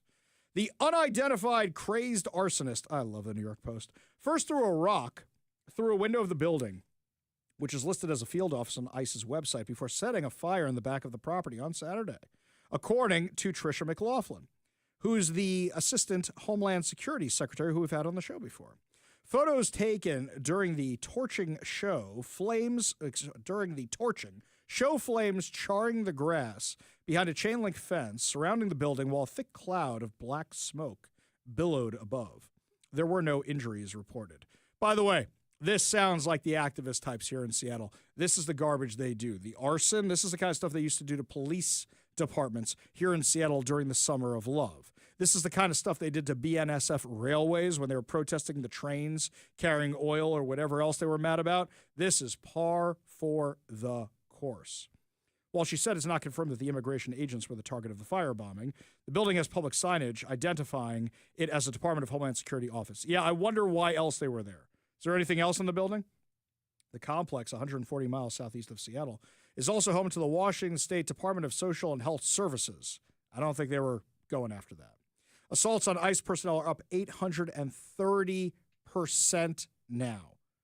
By the way, I hope they find these guys. I hope they find these guys and prosecute them, because you know what we're going to find out? We're going to find out that they're responsible for other things around here that we're all familiar with, other attacks. It shouldn't be any surprise. This is the kind of stuff we hear about all the time. Though there is a video going around on social media, which I very much enjoyed. What you see, it's from the perspective of inside a rented box truck. And there's a whole bunch of Border Patrol agents inside the truck. And what happens is they throw open the back door, they roll open the back door, and they go running out into a Home Depot parking lot. And you see all the illegal aliens who normally congregate in a Home Depot parking lot just scattered to the winds, and they go chasing after them. Now, apparently it was a Penske rental truck. I didn't know it was a Penske rental truck because I didn't see Penske written anywhere on the inside of the truck. Usually that's on the outside of the truck. But now, Penske Truck Rental issued a statement distancing itself from the use of its vehicles in a recent Department of Homeland Security immigration raid in Los Angeles, despite remaining silent on a previous incident where Penske truck was used in an alleged human smuggling operation. Quote, Penske Truck Rental is aware of recent reports and videos regarding a Department of Homeland Security operation in Los Angeles. Penske strictly prohibits the transportation of people in the cargo area of its vehicles under any circumstance. That's what we're going with. The company was not made aware that its trucks would be used in today's operation, did not authorize this. Penske will reach out to DHS and reinforce its policy to avoid improper use of its vehicles in the future. So, human trafficking, okay. But going and rounding up illegal alien criminals, that's not okay. The response comes after the footage emerged showing the DHS agents using a Penske box truck during an enforcement operation to target illegal immigrants. The operation was conducted around 7 a.m. on Wednesday near a Home Depot in Los Angeles, California. DHS told Fox that an MS-13 gang member had a hold in the area, which is why the raid was being carried out in that specific location. 16 individuals were taken into custody. By the way, this is a reminder, that what happens when ICE goes into a community to get these guys in sanctuary cities. So how many illegal aliens do you think they found at that Home Depot because they were after one gang member? Whereas if the police had just turned over the gang member when he was in custody, they wouldn't have to go into the neighborhood looking for him. This is a perfect example of how sanctuary cities are actually making it worse for the people they claim to be protecting. Following Penske's statement, DHS fired back on X, posting, care to remind the American people what Penske said when this happened? Silence speaks volumes. The post included a screenshot of a headline from 2023 when Border Patrol agents discovered 58 illegal immigrants crammed inside a Penske truck during a human smuggling attempt.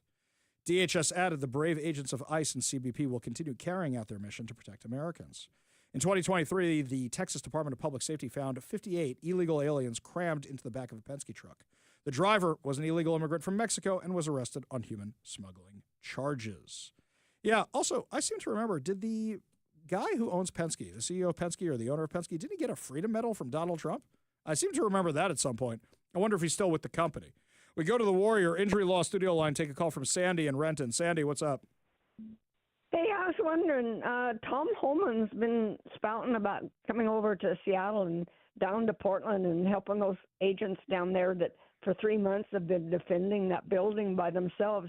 Think he's ever going to go down there? You know, that's a great question, Sandy, and I've actually been asking that same question myself. In fact, at 5:35 today, we have an interview with one of the reporters, one of the only 2 reporters I know of, that has been down there every single night covering what's going on in Portland, and I will ask her if she's heard anything about Tom Homan coming down there, because we've heard this time and time again, and I know I put in a request for when he's in town. We'd love to have him on the show. I hear that he's coming, but it kind of feels like we're the forgotten stepchild, doesn't it?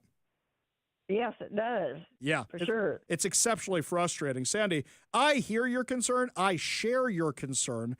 But then I got to ask you something else. So there was a story yesterday, which was talking about how the ICE enforcement has doubled in our area, literally doubled in our area. Does it matter if Tom Homan comes out as long as ICE is doing its job? No, but they still need help in Portland. Oh, I agree with you. That's a whole other thing. Now, it's good to show face, and it's good to be there, and it's good to scare the crap out of you-know-who. But then something else you got to ask. Let's think about Portland for a second. I'm just playing devil's advocate here with you, Sandy, okay? Don't take this personally. Okay. So, with regards to Tom Homan, if he goes to Portland, what do you think the Antifa types are going to do when they hear he's coming? They'll just put more protesters out. There you go. So this was, when did he first say he was going? Like 2 weeks ago or something? And I remember that night they got a huge influx of protesters. So maybe they realized by him coming, it may not actually be the best thing for the cause. We'll reach out. We'll get comment for you. Okay, Sandy? Yeah, he just needs more forces down there, I think, to help those guys out. Well, also, I think what you need is you need the local guys to do their jobs. And by that, I don't mean the ICE agents. By that, I mean the local police, the local officials who aren't doing anything to stop this at all. Sandy, appreciate the call. Appreciate the perspective. I hear your frustration. You want to be part of the show. You give us a call or a text at 206-421-5757. That's 206-421-5757. It seems like a lot of you are disagreeing with me on the Bruce Harrell thing. And this one here from Mike Kerb, he says, Bruce Harrell is the devil we know. Do we? Do we actually know him? This is a guy who changes what his own policies are, whatever it suits him. And there's a whole bunch of tips that have been sent to me that are unverified, so I'm not going to talk about them on air right now. But I don't think we know as much about Bruce as we think we know. I really don't. I hear where you're coming from, Mike. But the devil I'm dancing with is a dance I'm pretty tired of doing. I'm not saying Katie Wilson will be better. I'm not saying that. But I wonder if this is going to continue the one-term mayor pattern we've had. It's not looking good for Bruce right now. It's really, really not. And I wonder if this is only going to get worse for him. It's looking pretty bad for Ann Davidson right now. It's going to take a miracle for her to win. Now, mind you, there are some good news coming out of the State Department. The State Department has plans to implement a program this month that will charge $15,000 for a visa bond for travelers from countries that routinely overstay their visas. The bond will be reimbursed once those travelers depart. It is intended to deter travelers from overstaying their travel or business visa. By the way, I love this.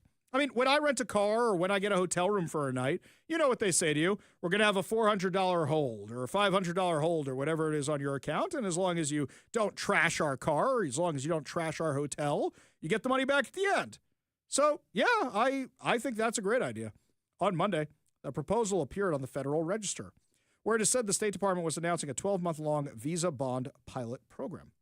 Aliens applying for visas as temporary visitors for business or pleasure, B1 and B2, and who are nationals of countries identified by the department as having high visa overstay rates, where screening and vetting information is deemed deficient, or offered citizenship by investment. If the alien obtains citizenship with no residency requirement, may be subject to the pilot program. By the way, I think this is a great way of actually having a compromise on this. So you have people like Bob Ferguson who sue when you want to shut down immigration from countries. Okay, we understand that. Well, I think this is a very fair compromise. Watch the left lose their minds about it. Watch them lose their minds about it. If they're not violating this, you wouldn't be losing your minds over it. According to the Washington Post, those countries that are impacted by the policy with high overstay rates are Malawi and Zambia. Wow, 2. That's it.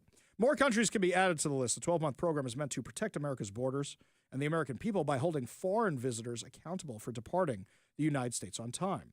Consular officers may require covered non-immigrant visa applicants to post bond of up to $15,000 as a condition of visa issuance, as determined by the consular officers. I think this is a really, really great idea. I really, really do. You know who doesn't think ICE enforcement or any of this stuff is a good idea? Democrat socialist who's running for Seattle City Mayor, Katie Wilson. So before you guys think to yourselves, oh, Ari, he really just wants Katie Wilson to win. No, I really, really don't, especially after this clip went viral earlier today. I think we need to be really active at challenging what ICE is doing on every front we can, and obviously being ready in the case of Trump trying to call in National Guard or whatever, federalized National Guard, be ready with those lawsuits and challenging that as much as possible, and we can learn from what's happened in California on that front. Obviously. Well, now she's going to have a city attorney who's going to do that for her. Oh wait, Ann Davidson's doing that stuff for Bruce Harrell right now. That was their big play. Let's run against Trump and we'll win the progressives. No, guys, when you're going to run against real progressives, you're going to lose support among people like us. That's what's going to happen. In fact, Democrat New York Attorney General Letitia James announced something crazier, very similar to what they're doing here in Seattle. Today, Attorney General Bonta, Attorney General Dana Nessel, and I are co-leading a coalition of our fellow Democratic attorneys general in suing this administration to protect SNAP and the sensitive personal information of all of its recipients. The federal government's demand that states... Whoa. What are you worried about sharing that information for? Worried you're going to find out there are a whole bunch of illegals on it? I thought you guys said there were no illegal aliens on welfare programs. I thought you said it was illegal for them to be on the welfare programs. Tell me another one. Why don't you? Meanwhile, Democratic Representative Delia Ramirez said this about the ICE agents. It's time to escalate or fight back or push back against the fascist government. That's right. It's time for us to reconsider what ICE is all about. So you want to fight back against the fascist ICE agents? That's what you're saying? So promoting violence now? This sounds like a totally unhinged party. And for those of you that think that the more unhinged they get, the better it is for Republicans, no, because notice every place I'm talking about is a blue city, a blue county, a blue state. As I said, after the election in 2024, what I'm seeing is that blue states get bluer, red states get redder. Now, you may have certain states that are saying, okay, a little return to common sense, and a lot of people got swept up in that red wave with Donald Trump, but a lot of people right now are saying, okay, well, what about our local elections, which has nothing whatsoever to do with Donald Trump? And that's what you're seeing right now. You're seeing this. This is what's happening. Now, meanwhile, there is some good news. Kristi Noem announced today that DHS has received over 80,000 applicants for ICE positions. Over 80,000 applicants. And in fact, now they're expanding the ages allowed to work for ICE. So if retirees want to come back, let's give them a desk job. Let's put them to work. There are plenty of people I know who work into their 70s, so let's give them some jobs to do. 65 is kind of young to be retiring. That's a whole Social Security discussion we could be having. But one of them, according to Newsmax, is actually Dean Cain. Apparently, Superman from the 1990s, friend of the show, has actually been an ICE agent for about 10 years. This is a guy who's been working for ICE for a very, very long time. I guess he just likes to volunteer for ICE, fight for truth, justice, and the American way. So, Kristi Noem announced that the agency has received 80,000 applications for positions with ICE. She also said the age limit for entry for those positions has been abolished and anybody 18 and over can apply to work for the agency. She said, we've seen our ICE officers be terrorized by activists, by violent people who want to do them harm, and they have continued to go out bravely to do their jobs and make sure they're upholding the rule of law, and so our recruitment efforts to hire 10,000 new ICE officers has been extremely successful. You wanted 10,000 and you got 80,000? That's really incredible, even with the threats, even with attacks on ICE agents being up over 800%, and you still got that kind of response. That is huge because Americans want to protect America. Plus, they also have a $50,000 signing bonus, student loan repayment and forgiveness options, 25% law enforcement availability pay, and HSI special agents. This is all great news. Enhanced retirement benefits? Who wouldn't want to take this job? Hey, if you're looking for a job right now, why not apply with ICE? You can do some good, protect your country, and it looks like make a boatload of cash. We got a whole lot more to discuss as the show continues, my friends. When we come back, you may hate the mainstream media, but this story is going to tell you that you don't hate them enough. The latest insane headline that the AP printed. But first, time for Todd Herman's Daily Thoughtcast right now on the Ari Hoffman Show.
Welcome back to the Ari Hoffman Show. Just a reminder, coming up at 5:45, your chance to win fantabulous prizes, including a $50 Daniel's Broiler gift card, plus so much more. Yet another reason. Always keep your radio tuned to 570 KVI. Left on your dial, always right on the issues. You can also stream us at KVI.com, download the KVI app, and, of course, subscribe on whatever your preferred podcast platform is. No matter how much you hate the media, you don't hate them enough. The AP put out this headline: survivors of Israel's pager attack on Hezbollah struggle to recover.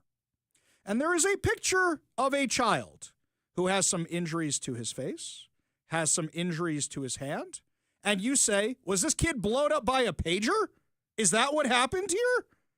Now, you have to go deep, deep, deep into the article for where it says 42 dead and 3,500 people injured were solely Hezbollah terrorists and their relatives.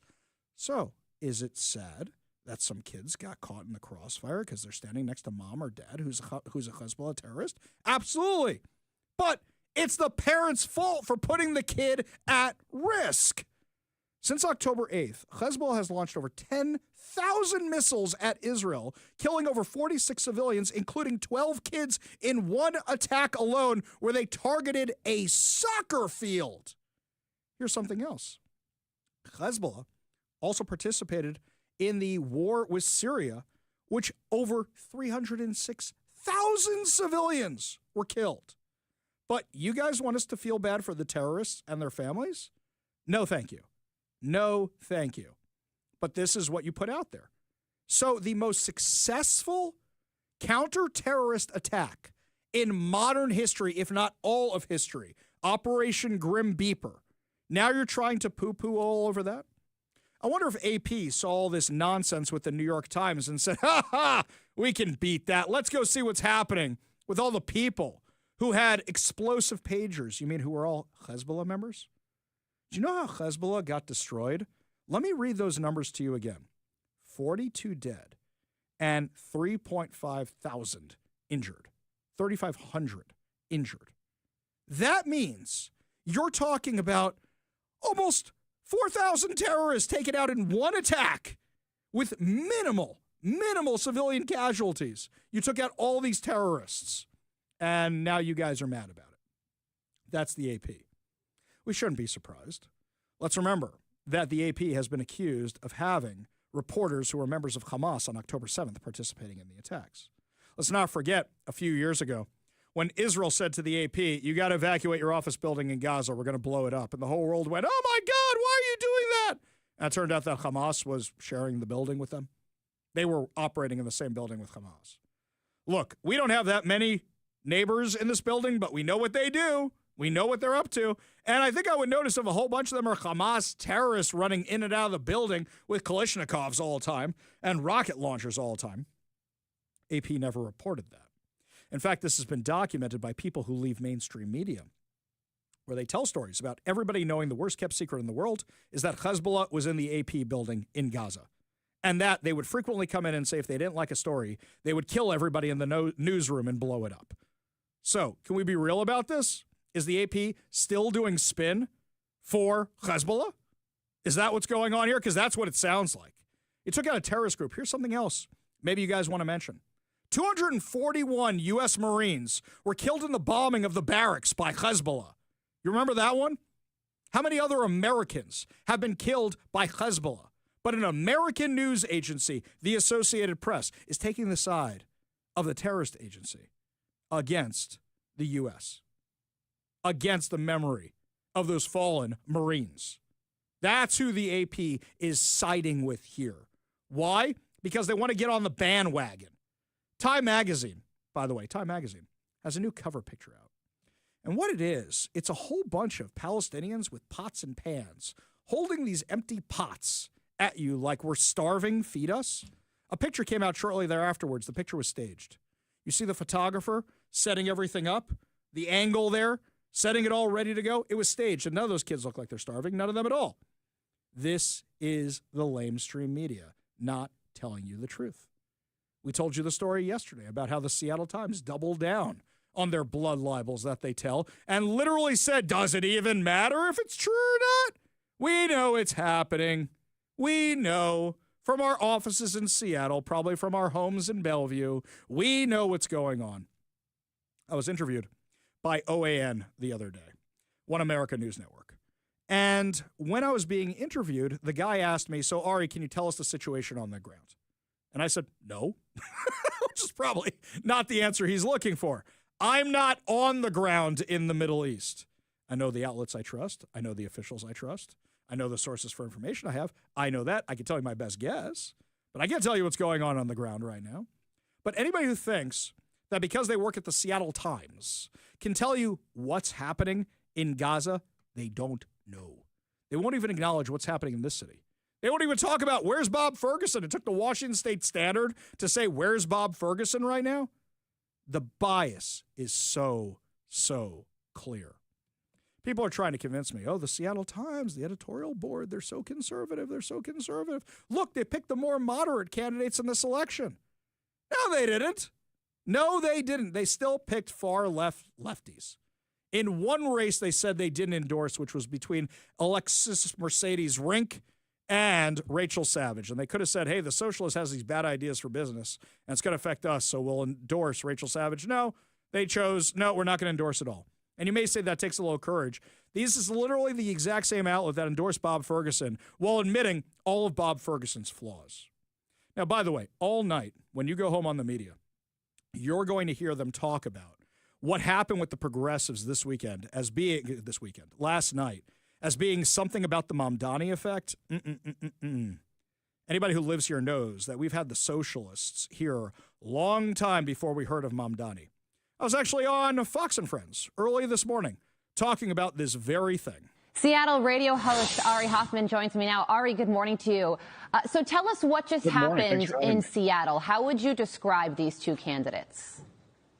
Well, what you have to understand is for years, you've had the left and the far left running for office in Seattle. Bruce Harrell is no moderate. He's also now trying to copy the progressives because he was worried about losing to a progressive. So he's trying to be as progressive as possible. As a result, he lost a lot of moderate support. He lost a lot of Republican support. And a lot of people just threw their hands up in the air and said there is nobody to vote for in this election. Because would you rather have a progressive or a moderate who's pretending to be a progressive in order to get elected? You top that off with the fact that Bruce Harrell has been a colossal failure this entire time, but also now you have the Mamdani effect, which is you have a lot of people saying, you know, we don't have affordable housing here. Prices have only gone up. Homelessness has gotten worse and worse. And Katie Wilson is making all these promises like that kid who runs for class president who promises everybody free recess. She can't deliver on any of these promises. But just like that kid who a lot of kids, I'm sure, in your class voted for, a lot of people are voting for Katie Wilson. Okay, so let's focus on her. She's the progressive candidate, or the more progressive out of the two. There's an op-ed out of the Urbanist, and it says the similarities are numerous between Wilson and Mamdani. Both are young, stridently progressive, and reviled by the political elites in their city. Both fought to lower the cost of housing and transit while the establishment dragged its feet. Both face giants of the Democratic centrist establishment. Katie has built the movement and the policies for a new upset, a quiet revolution, a new chapter for building our Commonwealth. So clearly this publication likes Katie Wilson. But they do point out that coast to coast, Washington, D.C., Seattle and Washington State and New York City, there are progressive candidates that are on the rise. So what's happening to the Democratic Party? Would you consider this a trend? Seattle has been this way for a long, long time, so I'd actually say that Mamdani and other people across the country are following the same lead progressives have been doing in Seattle for years. But what's happening across the country, a lot of Republicans were optimistic when they saw Mamdani running, and they said, great, this is going to be so easy to run against. But that's not actually true. What's going to happen is you're going to see all these Democrats endorsing Mamdani, supporting Mamdani, like you've already seen with people like Chuck Schumer. And you're going to see more Mamdanis like you've seen with that guy who's running for mayor in Minnesota. You're going to to see a lot more of them copying him across the country. And in deep blue cities, in deep blue counties, in deep blue states, they are going to win. You're going to see blue states, blue cities, blue counties get darker and become more socialist. And now you have the Socialist Party instead of the Democrat Party. Yeah, and that's why this isn't just a Seattle or New York City story. This could be a story for the whole country. There's also the question about the leader of the Democratic Party right now. I think it's something that Republicans like to focus on because there is such a clear leader within the Republican Party. But Democrats used to have that with Barack Obama. Bill Clinton was a formative leader. It's a question that Kamala Harris couldn't even answer. So what do you think about that? I don't think they have one right now, but I think they have poster children. So, for example, Mamdani is the poster child of the Democrat Party, and everybody's trying to copy his example. If you're looking for who's actually leading the Democrat Party, you're looking at people like Bernie Sanders. You're looking at people like AOC, who now their vision is being copied across the country. This is right out of the Squad playbook. You might think that Bernie Sanders actually lost in the primary in 2016, but it's his vision that has taken over the Democrat Party and is being copied across the country. In fact, it's more radical than that. That seems to be the entire Democrat mantra right now, which is more socialist communist than what people might recognize as the old school JFK Democrats. It was good to be back on Fox and Friends first, even if it was 2 a.m. our time. When we come back, my friends, we are going to get an on-the-ground report for what's happening at the Portland ICE facility from a journalist who was just insulted, and the video went viral of what happened, and make sure she's okay. We'll give you all the details straight from the horse's mouth when we come back. You're listening to the Ari Hoffman Show on Talk Radio 570 KVI.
My friends, you might have seen what's going on in Portland, Oregon, outside an ICE facility there. Or you may not have, because most of the media isn't covering this. In fact, it's basically independent media that is covering that for weeks now. Literally weeks. In fact, I think we're coming up on 2 or 3 months of this. You have had Antifa lunatics protesting, rioting, assaulting ICE agents outside the facility, vandalizing the facility, and nobody seems to be doing anything about it. Now, a journalist got assaulted there the other day. On camera, our friend Katie Daviscourt from the Post Millennial got some video footage of it, and still nobody's doing anything about it. Joining us now is that journalist on the Warrior Injury Law studio line is Shelley Bufarash. Thank you so much for being with us today.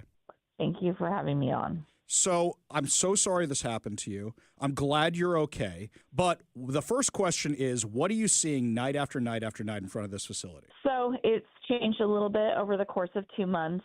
When it first started popping off, there was a very large crowd every night, and they were, like I saw a video of, I didn't observe myself, of them cutting underground cables, vandalizing, throwing things at the officers, and basically very rowdy. There was lots of tear gas and pepper ball usage against people that were rioting. And then it's kind of died down in the last several weeks to a core group of people that just tend to yell at the officers, scream at the officers, with occasional arrests when they refuse to leave the driveway. So do you think that this is kind of discouraging them, the fact that all these federal arrests, federal charges are happening, or do you think it's now a badge of honor? I will say that I can tell that some of them are getting arrested on purpose because they go into the driveway. Like I saw these 2 Native American women that went into the driveway, and I talked to one of them after, and I said, well, you know that they were arresting people, so it kind of seems like you were planning on getting arrested. And she nodded, didn't say anything verbally. So for some of them, I think it's a purposeful thing. And then others, I've seen them take off and run. They definitely want to get away with something.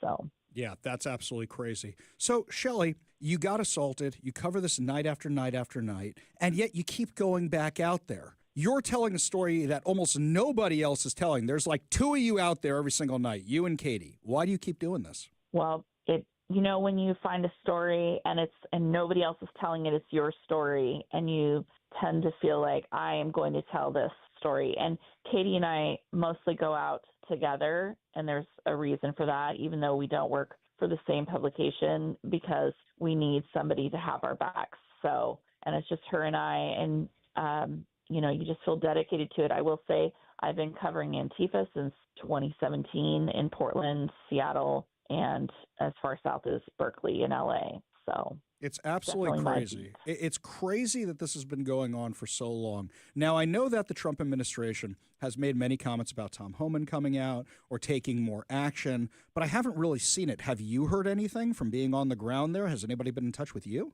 No, we haven't. That's one of the reasons why we were down there as frequently as we were, because, of course, we don't want to miss that. And no, haven't heard anything. We've tried to find out, but nothing. I feel like we have to launch up a flare like on the Titanic, when you see that flare go up in that scene and nobody's out there in the rest of the water. And that's kind of how I feel right now with all this insanity that we're seeing in Portland, that we're seeing in Los Angeles, that we're seeing in Seattle. At least in Los Angeles, they're taking a little bit more action, but it seems in the Pacific Northwest, they're kind of ignoring it. In the last few minutes, we have with Shelley Bufarash, who's a journalist, who's one of the only ones who is covering this insanity going on down in Portland. So do you think this is kind of just people cosplaying? Do you think it's more dangerous than that? Because there's kind of like A level, B level, C level, D level Antifa. What's your assessment of the ones out there? It's much like what you just said, the different levels. I've actually met some protesters out there who are there strictly because they are pro-immigration, illegal or not, and they don't have an affiliation with those in Black Bloc. There's some high school students, like older ones, and then some Native Americans. But then there's a core group that I recognize. They're newer, but they're definitely the Black Bloc Antifa crowd. And the night that I got attacked, there were some very old school people that from the past that showed up in Bloc. So, and they're the ones that tend to do the most violence, to do things like cutting cables and some of the more wild things that I've seen down there. So I guess it just depends on their barista schedule with whatever local coffee shop they're working for when they can come out or not. Shelley, I'm glad you're okay. Thank you for covering a story that nobody else is. And please stay safe down there because we need people like you. Thank you. We got a whole lot more to discuss as the show continues. You're listening to the Ari Hoffman Show on Talk Radio 570 KVI.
It is time to feel good as we wrap up another amazing episode of the Ari Hoffman Show right here on Talk Radio 570 KVI. And before we get to our good news giveaway, got some crazy headlines for you today. That's what we got. I don't know if they're good news, but I found them entertaining.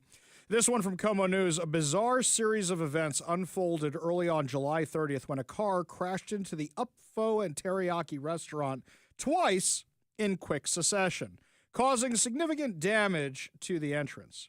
Deputies respond to the scene July 30th around 6 a.m. to find the vehicle abandoned in the parking lot. According to surveillance footage, the maroon car had been parked at a nearby AutoZone since the previous day. The driver had informed employees that the vehicle was not functioning properly and he would return to tow it. At approximately 3:45 a.m., a white Honda Pilot with a dolly attempted to tow the maroon car. A white Honda Pilot. Okay. The vehicle was initially pulled from its parking spot around 5:15 a.m., but the tow strap failed. Tow strap? That's not a tow strap, my friends. I don't know what that is, but I don't know. It's a glorified rope, leaving it at the far end of the parking lot. A second attempt to secure the vehicle around 5:50 a.m. resulted in the vehicle rolling down the lot and crashing into the restaurant. The Honda driver made a third attempt to tow the vehicle, but the strap broke again, causing the car to crash into the restaurant a second time. Ultimately, the driver and a female passenger abandoned the maroon car after it became stuck along a retention wall and a curb. University Place deputies are investigating the incident as a hit-and-run collision and are seeking assistance from the public. They urge anyone who recognizes the white Honda Pilot or the female passenger involved to come forward. That's like the time. I was sitting in my office minding my own business. My son has some friends out. They're over at the house, and they're making a little bit of noise at night. Okay, it's a Saturday night, but us parents go, at least they're at my house, and they're not somewhere else doing something wrong. So what happens is they all go leave, and then a few minutes later, I just kind of feel the house shake a little bit, and I go, wonder what that was. And then there's a desperate knocking on the front door, and I go, what's up? And they go, our car accidentally went through your garage door and hit your car? I'm laughing in hindsight, not funny at the time when I go outside and see that, I don't know if they got confused between the gas and the brake. I don't know what they did wrong there, but yes, they drove right through my garage and into my Dodge Charger. Luckily, the garage door protected my Charger. Oh, it was the Challenger at the time. Protected my Challenger, and it was fine, but the garage door, shall we just say, needed some work after that. Yeah, this one's even dumber. You're trying to tow a car with an SUV. Why not just get the Auto Club? Why not just get AAA? Why not pay for an actual tow? Instead, you're trying to tow this sucker. You know, my guess is stolen car. My guess is stolen car. Otherwise, why would you try to do that? Especially a second time? Or we could just see the Darwin Award. You know, when I was in Vegas, I saw the Darwin Award in real life. So they have this thing at the Mandalay Bay where you inflate the tubes they give you to go around the little pool. And what happens is you see people popping these things every few seconds because they don't realize when it's overflowed. And that's when I said, this is why we haven't been back to the moon. Because this generation can't figure out how to inflate a plastic tube that they got on Amazon. Meanwhile, this one from WJAR from Nantucket. Are the great whites coming? No, they're actually here. Contender, 13 foot 9 inches long and over 1,600 pounds, is believed to be the biggest white shark tagged in the Atlantic Ocean by maritime researchers. The large shark is now in New England waters. OnSearch, which is a nonprofit ocean research organization, reports it was pinged approximately 50 miles to the east of Nantucket on Friday. I know what happens when a big shark shows up. Dun-dun, dun-dun, dun-dun. Just like some New Englanders who spend winters in warmer climates. Great white sharks split their time between the waters down south in the winter and off New England and Atlantic Canada in the summer. Contender, named after a popular brand of boat, was pinged off the Georgia-Florida border in January. OSearch and collaborators published results of a study in 2022 that showed Atlantic white shark migrations followed predictable patterns and that they exhibit strong site fidelity with individuals returning to the same location multiple years. Great. That's great. Don't go in the water of Nantucket. When my family and I went to Mexico, 2 years ago? Took the kids jet skiing, and I started seeing fins in the water. And one of my sons goes, "Hey, Dad, let's get off and swim here." No, absolutely not. There's literally fins in the water. It's like when you see those overhead satellite pictures of all the sharks under all the people and they don't even realize the sharks are there. Kind of reminded me of that. Before I forget, your chance to win fantabulous prizes. Today, we're giving away a $50 Daniel's Broiler gift card. Daniel's Broiler has been a Seattle favorite since 1980. Features USDA prime steak and other specialties, including chicken and fresh seafood, as well as a selection of high-end spirits, wine, and cocktails. Daniel's Broiler is open now in Bellevue, downtown Seattle, Leschi, and South Lake Union with dine-in, takeout, and delivery. Check out danielsbroiler.com to reserve a table, place your takeout, delivery order, and more. We're also giving away a copy of 7 Steps to a Successful Retirement by Brian Evans of Madrona Financial and CPAs, plus the Little Red Book of Retirement. Learn how to design your retirement to support your quality of life for 30-plus years from Brian Evans of Madrona Financial and CPAs, a local company working to help you grow deep financial roots so future financial storms don't blow your life savings away. Visit madronafinancial.com for more information and discover how you can create a rooted wealth plan today. All you have to do in order to win these fantabulous prizes is be caller number 10 at 206-421-5757. That's 206-421-5757. Caller number 10 will win a $50 Daniel's Broiler gift card, a copy of 7 Steps to a Successful Retirement by Brian Evans of Madrona Financial and CPAs, and a bonus of the Little Red Book of Retirement. Phone lines are open now. Give Mike a call for your chance to win at 206-421-5757. Well, that's going to do it for us today, my friends, but fear not, we'll be back tomorrow with more insane stories, more exciting guests, and, of course, more giveaways. You've been listening to The Ari Hoffman Show on Talk Radio 570 KVI.